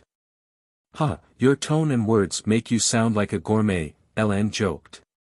Donna waved her fork and echoed, "Uncle, perhaps you should write a column in the newspaper about different restaurants and different cuisines." Why didn't I think of this idea? This is a good job that can earn me money, as well as allowing me to taste delicacies. The only problem is that an obese man can't be a flexible clown. Use the great art of spewing vomit. What a waste of food. Klein seriously considered Donna's suggestion. To a beautiful night. When there was very little food left, Elan poured himself some more of the Sonia blood wine and raised his glass with a ruddy face. Klein and the others echoed in similarly good moods, "To a beautiful night." They drank the rest of the liquids from their glasses and watched the waiter clear the table and clean the deck. They talked for a while more amidst the cold wind, talking about the mermaids that Donna was most interested in. Cleves told the young lady that, in some legends, mermaids were also called sirens, and they used their songs to confuse humans not for entertainment but for hunting. Aside from the possibility of encountering these creatures on the sea route from the Gargas archipelago to the depths of the Sonia Sea, there was a certain chance of discovering it in dangerous seas that haven't been explored by humans. However, all of this stemmed from the drunken boasting of certain pirates, and they all avoided the question of how they escaped from the mermaid songs, which made it highly suspicious. No matter what, this at least points me in a possible direction. Klein took note of what they had discussed. "Donna, Denton, it's time to go back. You'll have to get up early tomorrow and have breakfast with your parents." Cecile looked at the moon's position. "Fine." Donna stood up reluctantly. Denton hurriedly asked, "Do I have a chance at becoming an adventurer?" His mind had been captivated by the previous hunt and the legends. Cleves walked to his side, patted his shoulder, and said, "Before you ask this question, you need at least 5 years of combat training and studying. I think your father will hire a good tutor for you." "Yeah." Denton's eyes lit up, and he nodded vigorously. "After 5 years, the adult you probably won't want to be an adventurer who can find himself buried at the bottom of the sea at any time." Cleves's handling of the situation was very shrewd. He didn't immediately refuse him, but rather he gave him hope and let time wash away his interest. This prevents the child from becoming suddenly rebellious. Regardless, mastering a fighting technique is always beneficial for anyone. Klein put his hands in his pockets and thought with appreciation. On the way back to the interior of the cabin, Cleves handed 2 5-pound notes to Klein. "Your payment." He had just received £150 from Elan's purchase of the whole Murloc. "I didn't do anything," Klein instinctively refused. Cleves glanced at him with his pale blue eyes and said in a low voice, you freed up Cecile and took good care of the children. Took good care of the children. Klein was somewhat amused, but he finally took the 2 bills and drew a triangle on his chest. You're more generous than I thought. Thank you. He stopped declining because he suddenly figured out something. If he hadn't accepted the £10, then in the eyes of a veteran adventurer like Cleves, it would appear as though he was dissatisfied with the price and was attempting to get more, making it possible that he would attack them at any time. Among self-proclaimed adventurers, there was definitely no lack of greedy madmen. Seeing Gehrman Sparrow pocket the money, Cleves looked away and said flatly, "This is a rule of the sea." Without another word, he followed Cecile, Donna, and company into the cabin. If I could get such rewards with every single mission and job of this difficulty, then I would have long made a fortune with my job as a private detective. Klein gave a self-deprecating laugh and turned his head to look at the red moon hanging high in the sky. It still shone quietly and gently in the night. Legends of the sea, different monsters. I've finally found the slight feeling of being an adventurer. Klein turned around and walked to the edge of the ship. Bathing in the crimson veil, he admired the waves that were growing darker. Gradually, his mood settled as he walked out bit by bit from the gloom of Backlund's great smog. The cold, damp wind slapped his face, and the vast, endless ocean caught his eye, opening up his heart. For a moment, Klein felt the urge to sing, but when he opened his mouth, he found that he couldn't remember the corresponding modern verses. I can't just end up saying, "Oh sea, you're all water." The Emperor's Savant sequence is really well suited to doing such things. When I have the time, I should read through his poems so as to not look like illiterate. Klein lampooned as he looked at the red moon and the ocean before sighing. What a beautiful night. After an accidental episode of getting lost, the exploratory team returned to the City of Silver. Looking at the wall's cracks filled with weeds, Derek found himself in a trance, as if he had been gone for many years. Diagonally behind him, Demon Hunter Collins' eyes suddenly wore a lost look as he raised his hand to press on his right temple.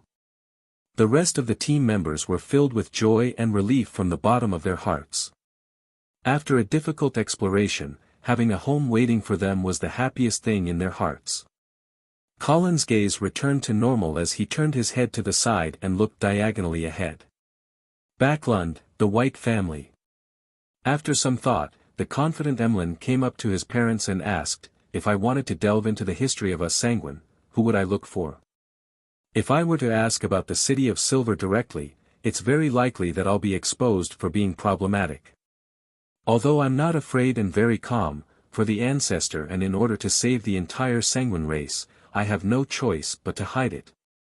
I've always been interested in the history of Sanguine. I've collected a lot of information, and father and mother know that, so I wouldn't be suspected in any way. This excuse is perfect." Emlyn praised himself inwardly. He resembled his father to a certain extent. He wore gold-rimmed glasses that made him look very professional. The gentleman, who had gotten his doctorate in medicine, put down the thick anatomy book in his hands, nudged his glasses, and said, "No one in Backlund knows more than Lord Nibs. If I dared to seek Lord Nibs, I would have long done so."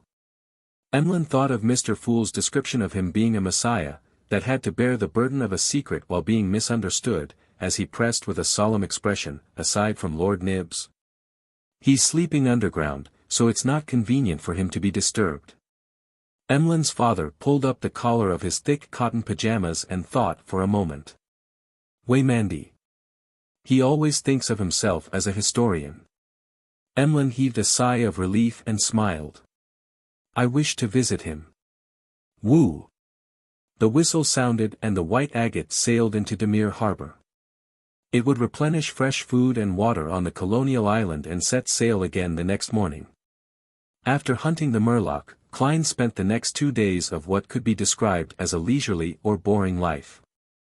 He was completely bored by the scenery of the sea, and he decided to head to the harbor's bar to look around that very night, hoping to get more information on mermaids and inspiration for acting. If I were to come across a pirate whose hands are stained with blood on shore, I wouldn't mind teaching him a lesson.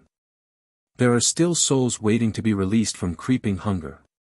Klein's forehead sweated as he equipped himself with all his mystical items as he left his cabin before heading down to the harbor. During this process, he met Donna, Cleves, and the others. They seemed to be heading over to a port restaurant to taste Demir's most famous cured meat. Donna and Denton greeted the adventurer, whom they had just gotten to know, without their parents noticing, and seemed curious as to where he was going. Klein smiled back, pulled up his collar, and, following the directions of the sign, found the nearest bar. Flying Fish and Wine. Klein looked at the signboard and saw that the outside of the bar was plastered with bounty notices. Among them were the £800,000 belonging to the King of the Five Seas, and more than £100 for the common pirate captain. This formed a unique landscape that ranged from the highest to the lowest. It's all money. Klein stood on the spot and looked at it for a long time.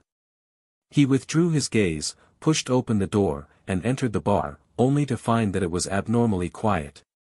It didn't have the din that such places came equipped with. What happened? Klein looked around and saw Captain Eland, in a dark red coat, sitting at the bar, as well as two large men in the middle of the room, facing each other. Chapter 498, Character Setting Translator, Atlas Studios Editor, Atlas Studios. The standoff was between a brawny man in a blue-white striped shirt, a symbol of the Navy.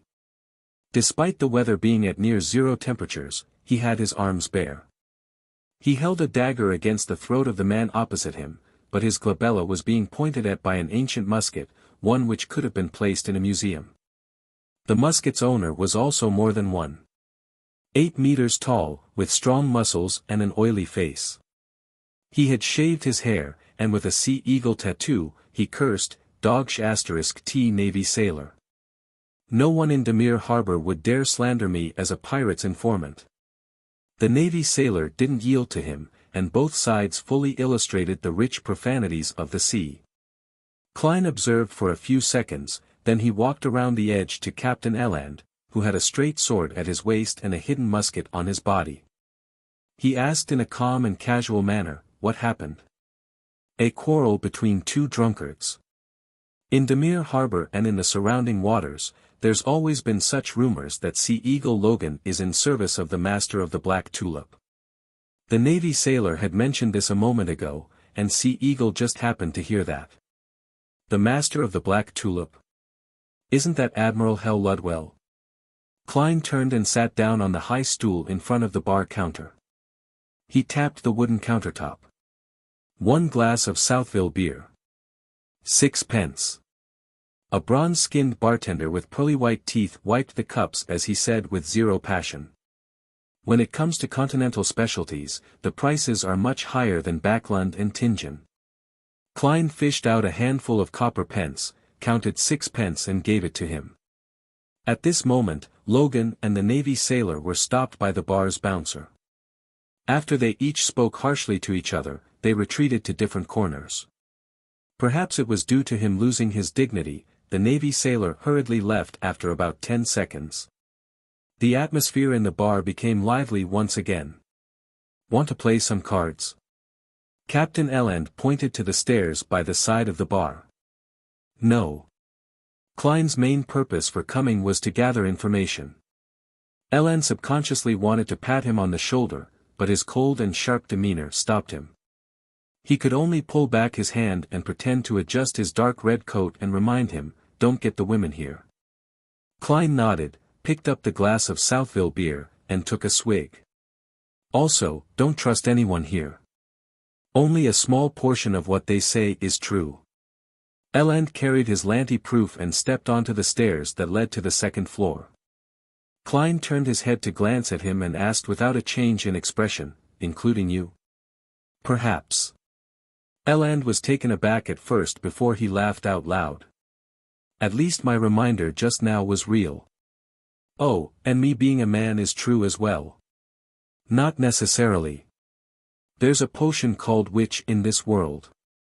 Klein looked away, drinking slowly and listening to the surrounding drinkers boasting. 2 or 3 minutes later, a short, thin man sat down next to Klein with his drink. "Mate, you look like an adventurer." He tilted his head and smiled. The man who greeted him had black hair, blue eyes, and aged facial features. His temperament was rather wretched. "You could say that," Klein replied coldly. "I can tell you're a hunter that chases after bounties and riches." The short man looked around and lowered his head, suppressing his voice while he said, "Have you heard of the Spectre Empire?" "I've heard of Amway, and I've also heard of the Father in heaven and the Messiah being sealed at the bottom of the sea." Using the power of Faceless, Klein sent out a signal not to approach him. "Yes, a huge, ancient ghost ship full of treasures. We have clues to it," the short man said in an infectious tone. "We found some information about where it will appear next. We don't want the pirates or the navy to benefit from it, and we don't want to be robbed of our wealth, so we've decided to hire our own armed merchant ships to wait in that area, which would probably cost about £1,000. I've already found 15 companions and raised £720. Are you interested in participating?" Without waiting for Klein to speak, he fumbled for a stack of brownish-yellow letters. "I know you won't believe it so easily. In fact, no one will, but after the 15 friends who read through this information, all of them decided to join in on our plan. Do I have such a gullible face?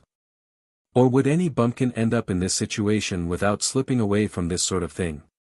While Klein was considering whether to appraise the letters, from the corner of his eye, he saw that Sea Eagle Logan, who was previously squabbling, was walking towards him. "Woody, you're trying to scam someone again. You damn sewer rat." Logan picked up the short man and threw him into the open space in the middle of the bar, where he landed on the ground, sprawling. The muscular man, with the bluish-green tattoo on his head, sat in the same position as Woody and guffawed. "Sorry, these are the rats of our Demir harbor. They always do things that ruin our reputation. In fact, we're all very friendly. If you have anything you want to ask about, don't hesitate to ask me. Heh, don't believe what they say about me. I'm an upright person, and I have nothing to do with Admiral Hell."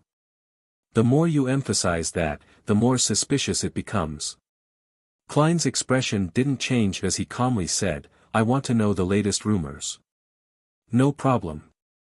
Sea Eagle Logan slammed the bar top and said to the bartender, "Give me a plate of special cured meat. I'll be treating this mate to our most famous delicacy in Demir." The bartender, while still maintaining his cold expression, pushed open the door and entered the kitchen. Soon, he brought out a plate of red and white, finely cut cured meat. £5. He didn't look at Sea Eagle Logan, and he instead looked straight at Klein. £5. Sea Eagle Logan turned his head to the side, smiling warmly as he raised his arm to show his muscles. "Everyone just heard it. In order to thank me, you offered to treat me to some special cured meat." For a moment, Klein didn't realize what had happened. It was only when the bartender urged him a second time that he realized he was being blackmailed. Furthermore, their scam was rather well planned. First they used an easily seen-through farce to let Sea Eagle Logan appear, thereby winning a good impression with the target, then, with the excuse of treating the target, order an especially expensive special cured meat, and then finally, he goes back on his word and turns matters upside down in forcing a sale. It's no wonder that when Rat Woody was thrown out, those drunkards didn't make a sound. They were all afraid of this Logan who's rumored to be in the service of Admiral Hell. How should I deal with this? My present persona is Gehrman Sparrow, a somewhat crazy adventurer and bounty hunter. Klein raised his cup and drank a mouthful of the rich malt-flavored beer and said with his usual tone, "Why don't you just rob me?" "Why don't I just rob you?" Logan was a little stunned by the question. Soon after, he saw a fist expanding before his face. Thump. Klein's left fist landed on Sea Eagle Logan's chin, knocking him backwards toward the bar counter. With a push of his right palm, Klein nimbly left his chair and approached Logan's falling body. His legs tensed, and his knees jerked upward, slamming into Logan's lower abdomen. Pfft. Logan threw back his head, his eyes bulging while his mouth hung half open. Klein drew his gun, shoved the revolver into the man's mouth, and pulled the hammer back. I am, Logan shouted indistinctly. Klein looked him in the eye, pulled out his revolver, and swung it, striking the side of Logan's face with the butt of the gun. Logan's teeth fell out one after another, and his mouth was stained with blood. Faced with such a heavy blow and a pain that exceeded his limits, his eyes rolled back, and he fainted. Klein propped him up and pulled a handful of loose bills and coins out of his pocket. Since he estimated that there wasn't more than £5 with just a glance, Klein threw them on the bar and calmly said, "Keep the change." The bartender's bronze face turned slightly pale as he shouted in panic, "My boss is White Shark." Without looking at him, Klein released his hand and allowed Sea Eagle Logan to fall to the ground. Then he sat down again, forked up a piece of cured meat, and stuffed it in his mouth to taste it. He found it rather unique as the flavors of the condiment spread out in wisps, scratching at his belly and throat. After eating 2 pieces, he looked up and asked, "Does your boss know that you're colluding with Sea Eagle?" "No, No," the bartender mumbled an answer. Seeing that Klein had no intention of continuing his attacks and had paid the bills so quickly, the bouncers who had gathered nearby silently retreated. Klein took a sip of his wine, glanced at Sea Eagle Logan on the ground, and calmly said to the bartender, "He's Ludwell's informant. How much is his bounty worth?" "No, he's not." The bartender shook his head and said, "This is just something he says about himself, the information he spread himself. That Navy sailor from before was hired by him. That's the only way to make everyone here afraid of him." Upon hearing this answer, the drinkers at the bar all put down their glasses in surprise. Some of the drunkards even staggered over to Logan and spat in his face. "Phooey! Phooey! Phooey!" Many drinkers followed suit. Klein lowered his head again and said while eating the special cured meat, "Tell me about the recent rumors." The bartender breathed a sigh of relief as he wiped his glass and gave an intermittent account of the rumors in the past 2 months. Some of them were what Klein had heard before, and there were also things he just learned. The Imperial Navy's ironclad warship, Pritz, had destroyed a passing pirate crew during routine training. Panic over the behemoth's cannons has begun to spread among the small and medium-sized pirate powers. Some of them even wish to take advantage of the ironclad warship fleets in coed form to madly commit crimes before withdrawing from this trade with a sum of money. The sea wouldn't be peaceful for the next 6 months to a year. Admiral of Blood Senior and Rear Admiral Dusk Bulatov Yoan had a conflict in the southern waters of Sonia Island, and each of them lost 2 ships in the massive skirmish. Klein listened without asking questions, and he gradually filled his stomach. Seeing that the plate containing the special cured meat had been emptied and having finished the rest of his beer, he slowly stood up. "Remember today's lesson." Klein handed the plate to the bartender. The bartender was about to reach out when the hair at the back of his head was grabbed. Bang! Klein shoved him down hard, knocking the bartender's head against the bar top, sending splinters flying and blood gushing. The customers all tried to avoid the impact, and the bouncers rushed over quickly. After doing all of this, Klein clapped his hands and picked up his own glass, trying to pour the rest of the beer onto the bartender's head. 1 drop, 2 drops, 3 drops. Klein silently gave up. He turned around and bent down, grabbed Sea Eagle Logan, and threw him to the bouncers who were rushing over.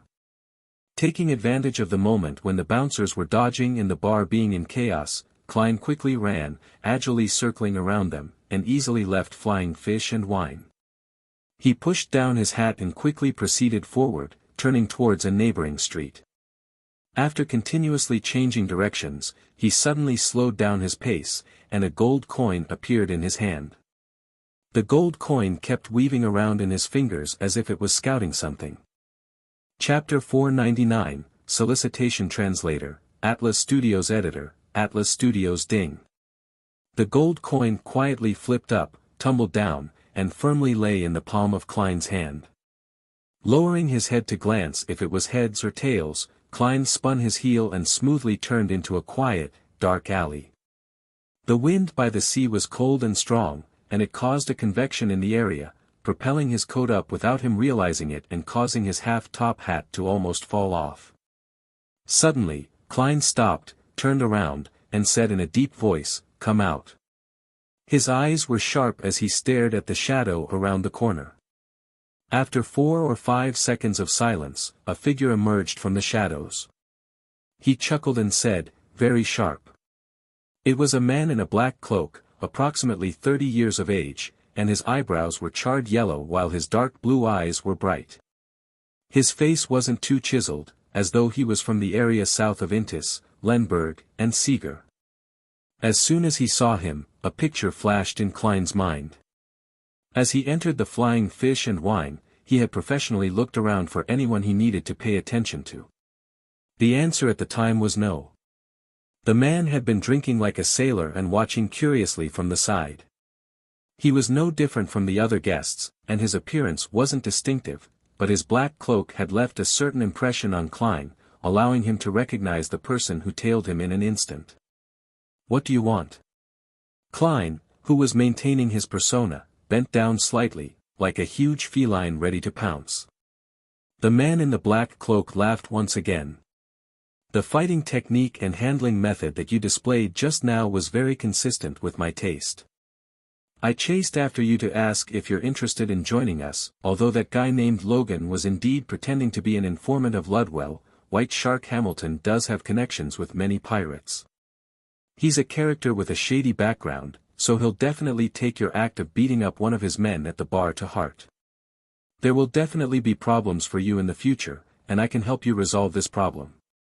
You're an adventurer, so it's necessary for you to have dreams of treasure.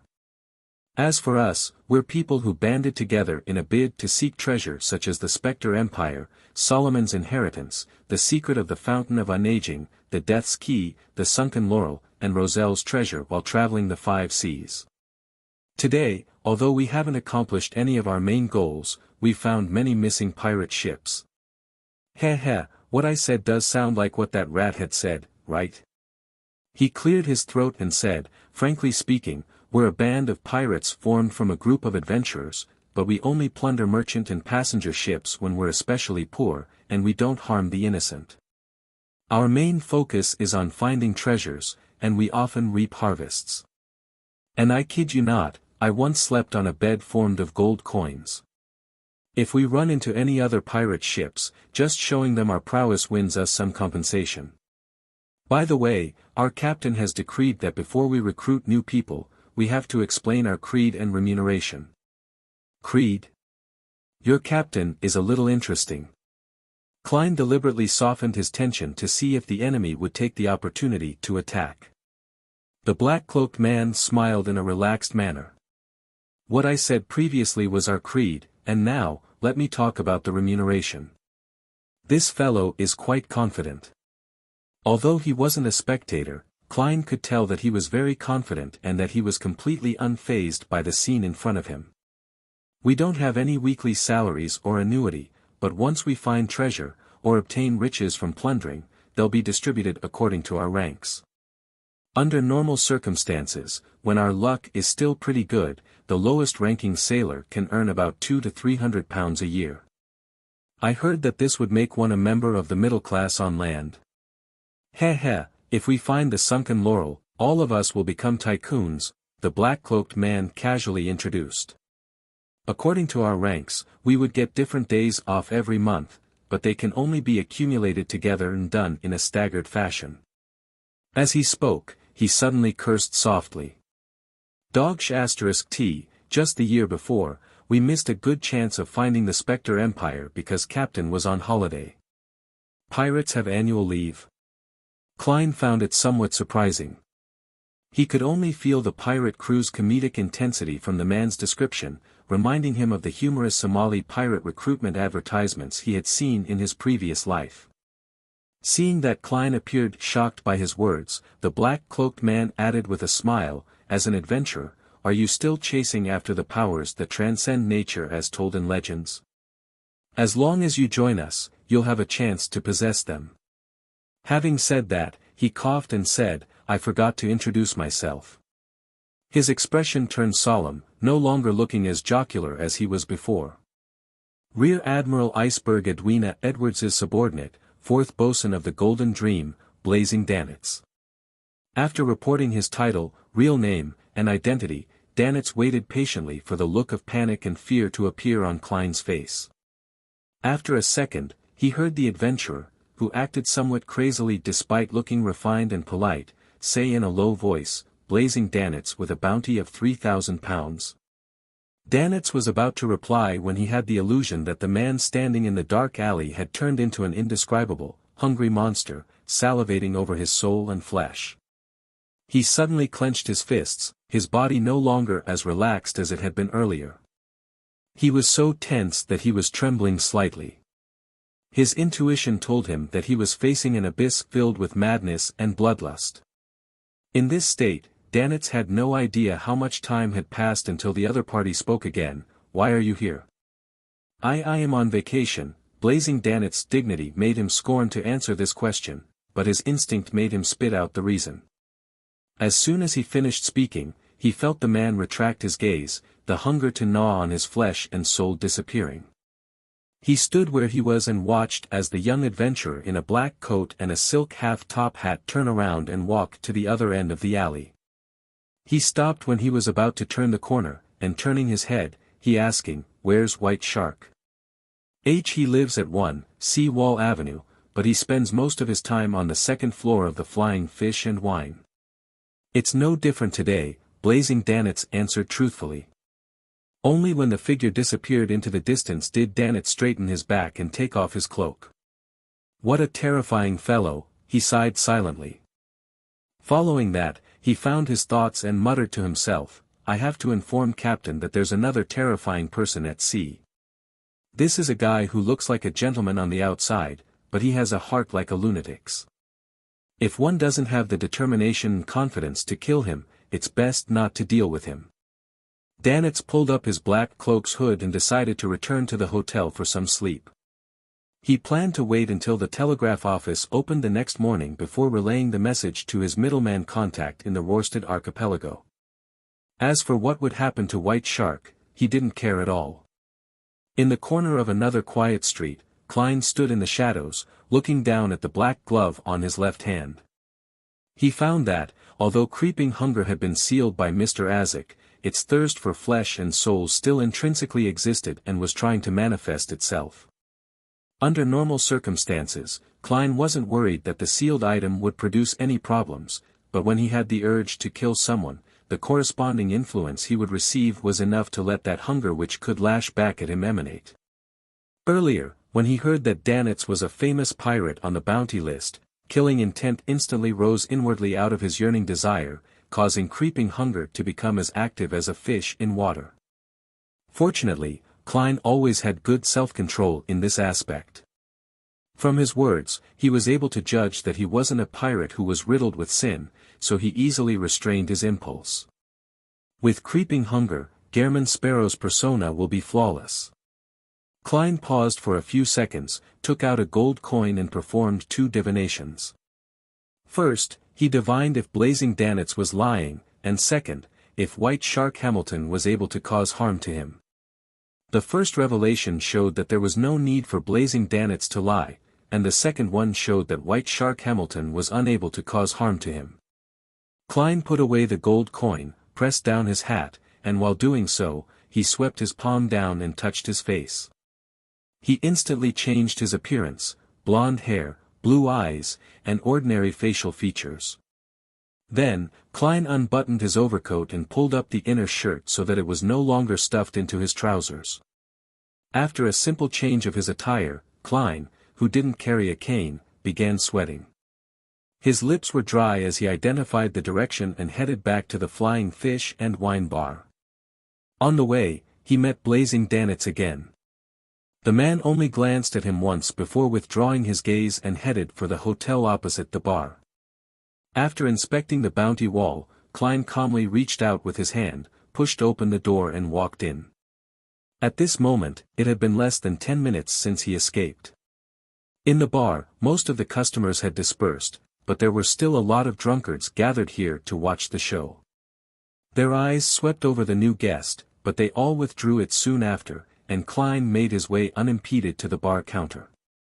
He saw the bartender standing with frightened eyes beside a fat man, his forehead heavily bandaged with white bandages, his nostrils stuffed with tissue paper, and his face was bruised. The fatty was tall and big. His skin was fair and he looked like a big white shark that had swam itself ashore. He touched his shiny bald head and said to Eland, who was wearing a dark red jacket and a straight sword, "Someone told me that you know that guy. There are only 3 passenger ships that dock today, so there won't be many unfamiliar outsiders. Don't try to lie." Eland patted the hilt of his sword and smiled casually. "Yes, he is my passenger. But the problem today clearly stemmed from your people. So I just want him to come back here, apologize to me, and compensate me for the damage done to the bar," the tall, big-sized white fatty said with a frown.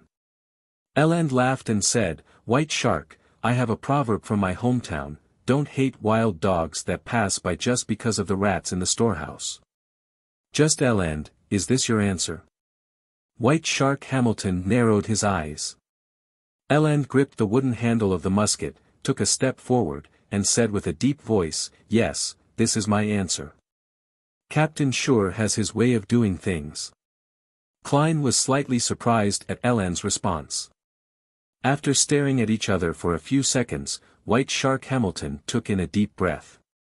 "You've helped me before, so I don't need an apology. However, he must compensate half of my losses, and you will be the one to pass them on." "Good suggestion." Eland smiled. White Shark Hamilton's face darkened as he looked around. He suddenly threw out his hand, slapping the bartender in the face. The bartender flew out, all his teeth dropping to the floor. Klein quietly watched from 5 meters away, as if none of this had anything to do with him. Chapter 500, Interrogating White Shark Translator, Atlas Studios Editor, Atlas Studios BAM. The bartender fell to the ground, writhing in pain. White Shark Hamilton snorted and didn't say anything. He turned around and walked towards the second floor, stepping on the creaking wooden stairs. After the excitement was over, the drunkards dispersed one by one. Unaffected, Captain Eland and the others returned upstairs to continue playing cards. Klein took the opportunity to follow. He returned to Flying Fish and Wine, not to deal with White Shark who didn't pose any threat to him but rather to simply get more information from the owner of the bar, who was connected to many pirate factions. After all, he had named his new identity Gehrman, which secretly implied hunting pirates whose hands were stained with blood. He planned on using their souls, flesh, and beyonder characteristics to replace the souls in creeping hunger who were awaiting their release. There was no gas in Demir Harbor, and the corridor on the second floor was relatively dark. The brass candle stands that were inlaid into each wall flickered and dimmed. Klein observed the surroundings as he wiped his face, silently transforming into one of the bouncers on the first floor. He used illusion creation to compensate for his mismatched attire. After finishing his preparations, he walked towards the room that his spiritual intuition identified as belonging to White Shark Hamilton. He first passed the card room, but he didn't attract anyone's attention. He stopped in front of the bouncers who were guarding the corridor and said in a low voice, "There's something going on downstairs again. Holy Lord of Storms, what's happening tonight?" A bouncer sighed. "I hope those beautiful people don't get hurt," another guard said worriedly. He was referring to the whores who got their business in the bar. "They're fine." Klein stepped past the bouncers and knocked on White Shark's door. "Who is it?" Hamilton warily asked. "Boss, it's me. Something happened downstairs again." Klein remembered the information he gleaned while watching the commotion and deliberately hoarsened his voice. "Damn it!" Hamilton bellowed, "Come in and explain to me what happened." Klein turned the doorknob and walked in.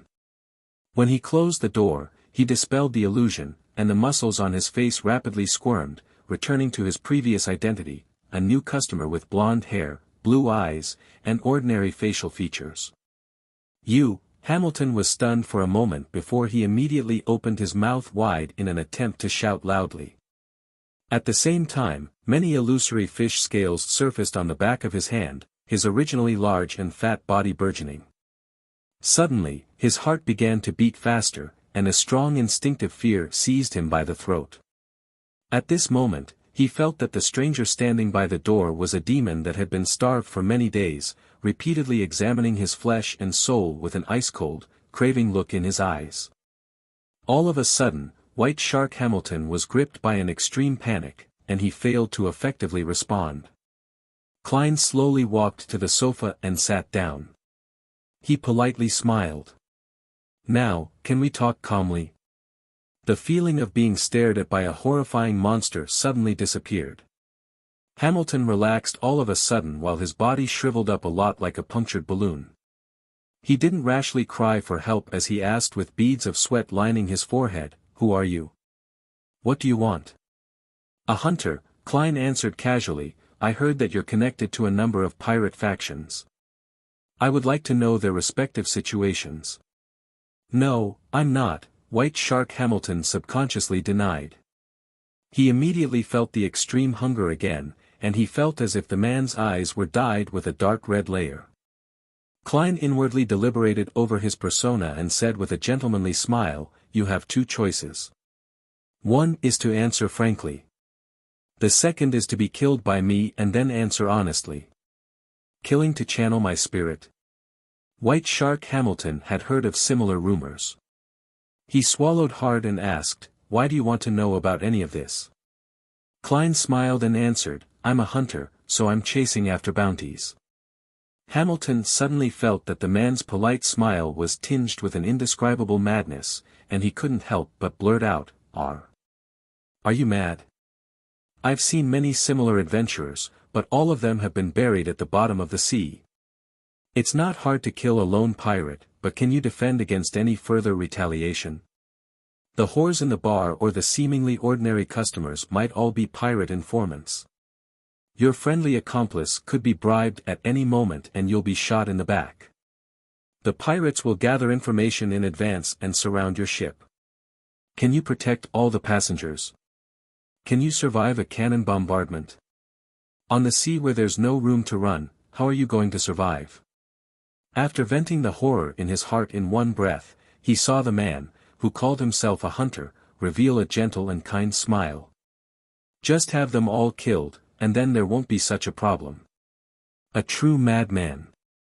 White Shark Hamilton immediately took a deep breath and said, "I'm in contact with many pirates, but it's a passive relationship.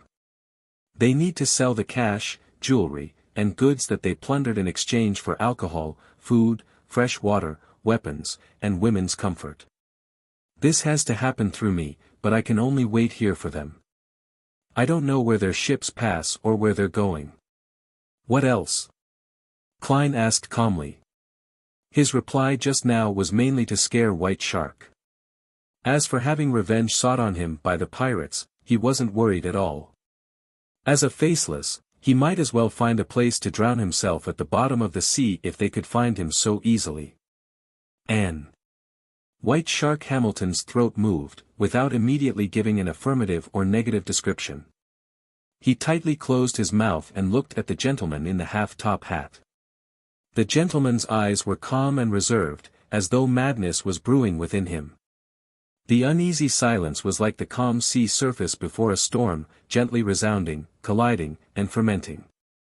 Finally, Hamilton shifted his gaze away and placed his hand on the desk in frustration. "Yes, I'm still gathering information for them. If there's any urgent information, I'll use the radio transceiver they gave me to alert them." White Shark didn't dare to take the risk and was afraid that the man possessed unique beyonder powers that could determine if he was speaking the truth or if he was saying the whole truth. Radio transceiver. Klein, who had succeeded in laying his bets, sharply caught onto a noun. "That's what they call it when speaking to me. It's like a telegram, but it doesn't require a wire." Hamilton turned and walked over to the gray safe and squatted down. "A wireless telegraph? The pirates possess such advanced technology?" Klein could vaguely guess what the radio transceiver was. He had previously thought of inventing something like this, but when he flipped through relevant magazines, he realized that wireless telegrams had long since appeared. However, it hadn't found its place in the commercial world. The Berserk Sea, which separated the northern and southern continents with its constant thunder and lightning, the chaotic magnetic field, and violent storms, made only a few sea routes accessible. Even if one was equipped with wireless telegraphs, they were almost useless. Similarly, the weather in the Fog Sea and the Sonia Sea had changed drastically, and there were a number of factors that affected electromagnetic transmission. The use of wireless telegrams had been severely restricted. Could it be that there's an enhanced model that can solve some of those problems? Klein watched as White Shark pried open the floor plank in front of the safe and twisted a mechanism to reveal a secret door in the wall. Behind the secret door was a hidden cabinet with 3 levels. On the top level were some documents and bills, a revolver, a new type of half-arm gun, and other weapons, while the bottom layer was filled with complicated black machinery. With just a glance, Klein deduced from his previous life's impression and the information he had gathered previously, that the mechanical construct belonged to a radio transceiver. That's what they call it. It's called a radio transceiver. The news it transmits can be received by similar items as far as the Rørsted archipelago. Any further and it'll depend on the weather and one's luck. Usually, it's very troublesome and limited. Hamilton didn't know much about the machine, and he was vaguely describing the corresponding situation based on his experiences using it and what he had been taught. It's better than the new radio transceivers that are now being commercialized. I wonder who invented it.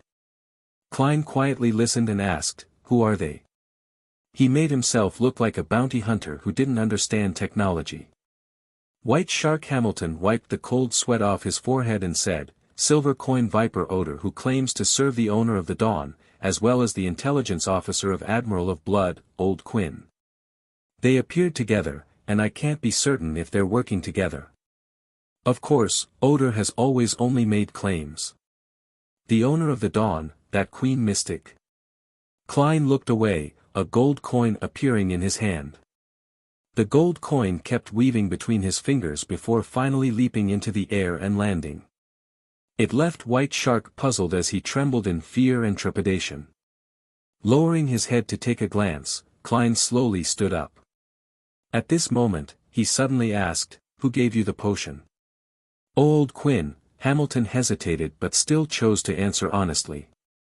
Klein nodded and no longer asked. He turned and walked towards the door. Thud. The wooden door opened and closed. The figure wearing a black coat disappeared from White Shark's room. Hamilton held his breath, waited for more than 10 seconds, and finally let out a long sigh. He quickly wiped the sweat from his face, placed the radio receiver on the desk, flipped through a codebook, and hurriedly sent a telegram into the distance. "I was targeted by an unfamiliar fellow." Beside the completely engrossed Hamilton, Klein had his hands in his pockets as he quietly watched, taking in the entire frequency spectrum and the passcodes. His departure just now was just a large-scale magic show, more than enough to deal with a low-sequence beyonder like White Shark's Sailor Pathway. As for the question of whether or not he would be able to remember the details later, a seer didn't need to worry over it. A dream divination was enough to recall everything. Admiral of Blood and his men enjoy killing and love blood. They're passionate about enacting violence against women. Every time they rob a passenger ship, they would always cause a tragedy. This is public information known by everyone, and they themselves were proud of it. They're never stingy with their proclamations. The target of the hunt and the risk involved, I'll give priority to them. Klein thought for a moment and then prepared to leave the room while Hamilton tidied and put away the radio transceiver. He didn't plan on dealing with White Shark for the time being, as he was afraid of disturbing the real prey. Anyways, this kind of fellow who was on land with a fixed territory could be easily dealt with in a letter later since he had dirt on him. Klein's soundless footsteps caused the door to slowly open and then quietly close, bringing in a slight cool breeze.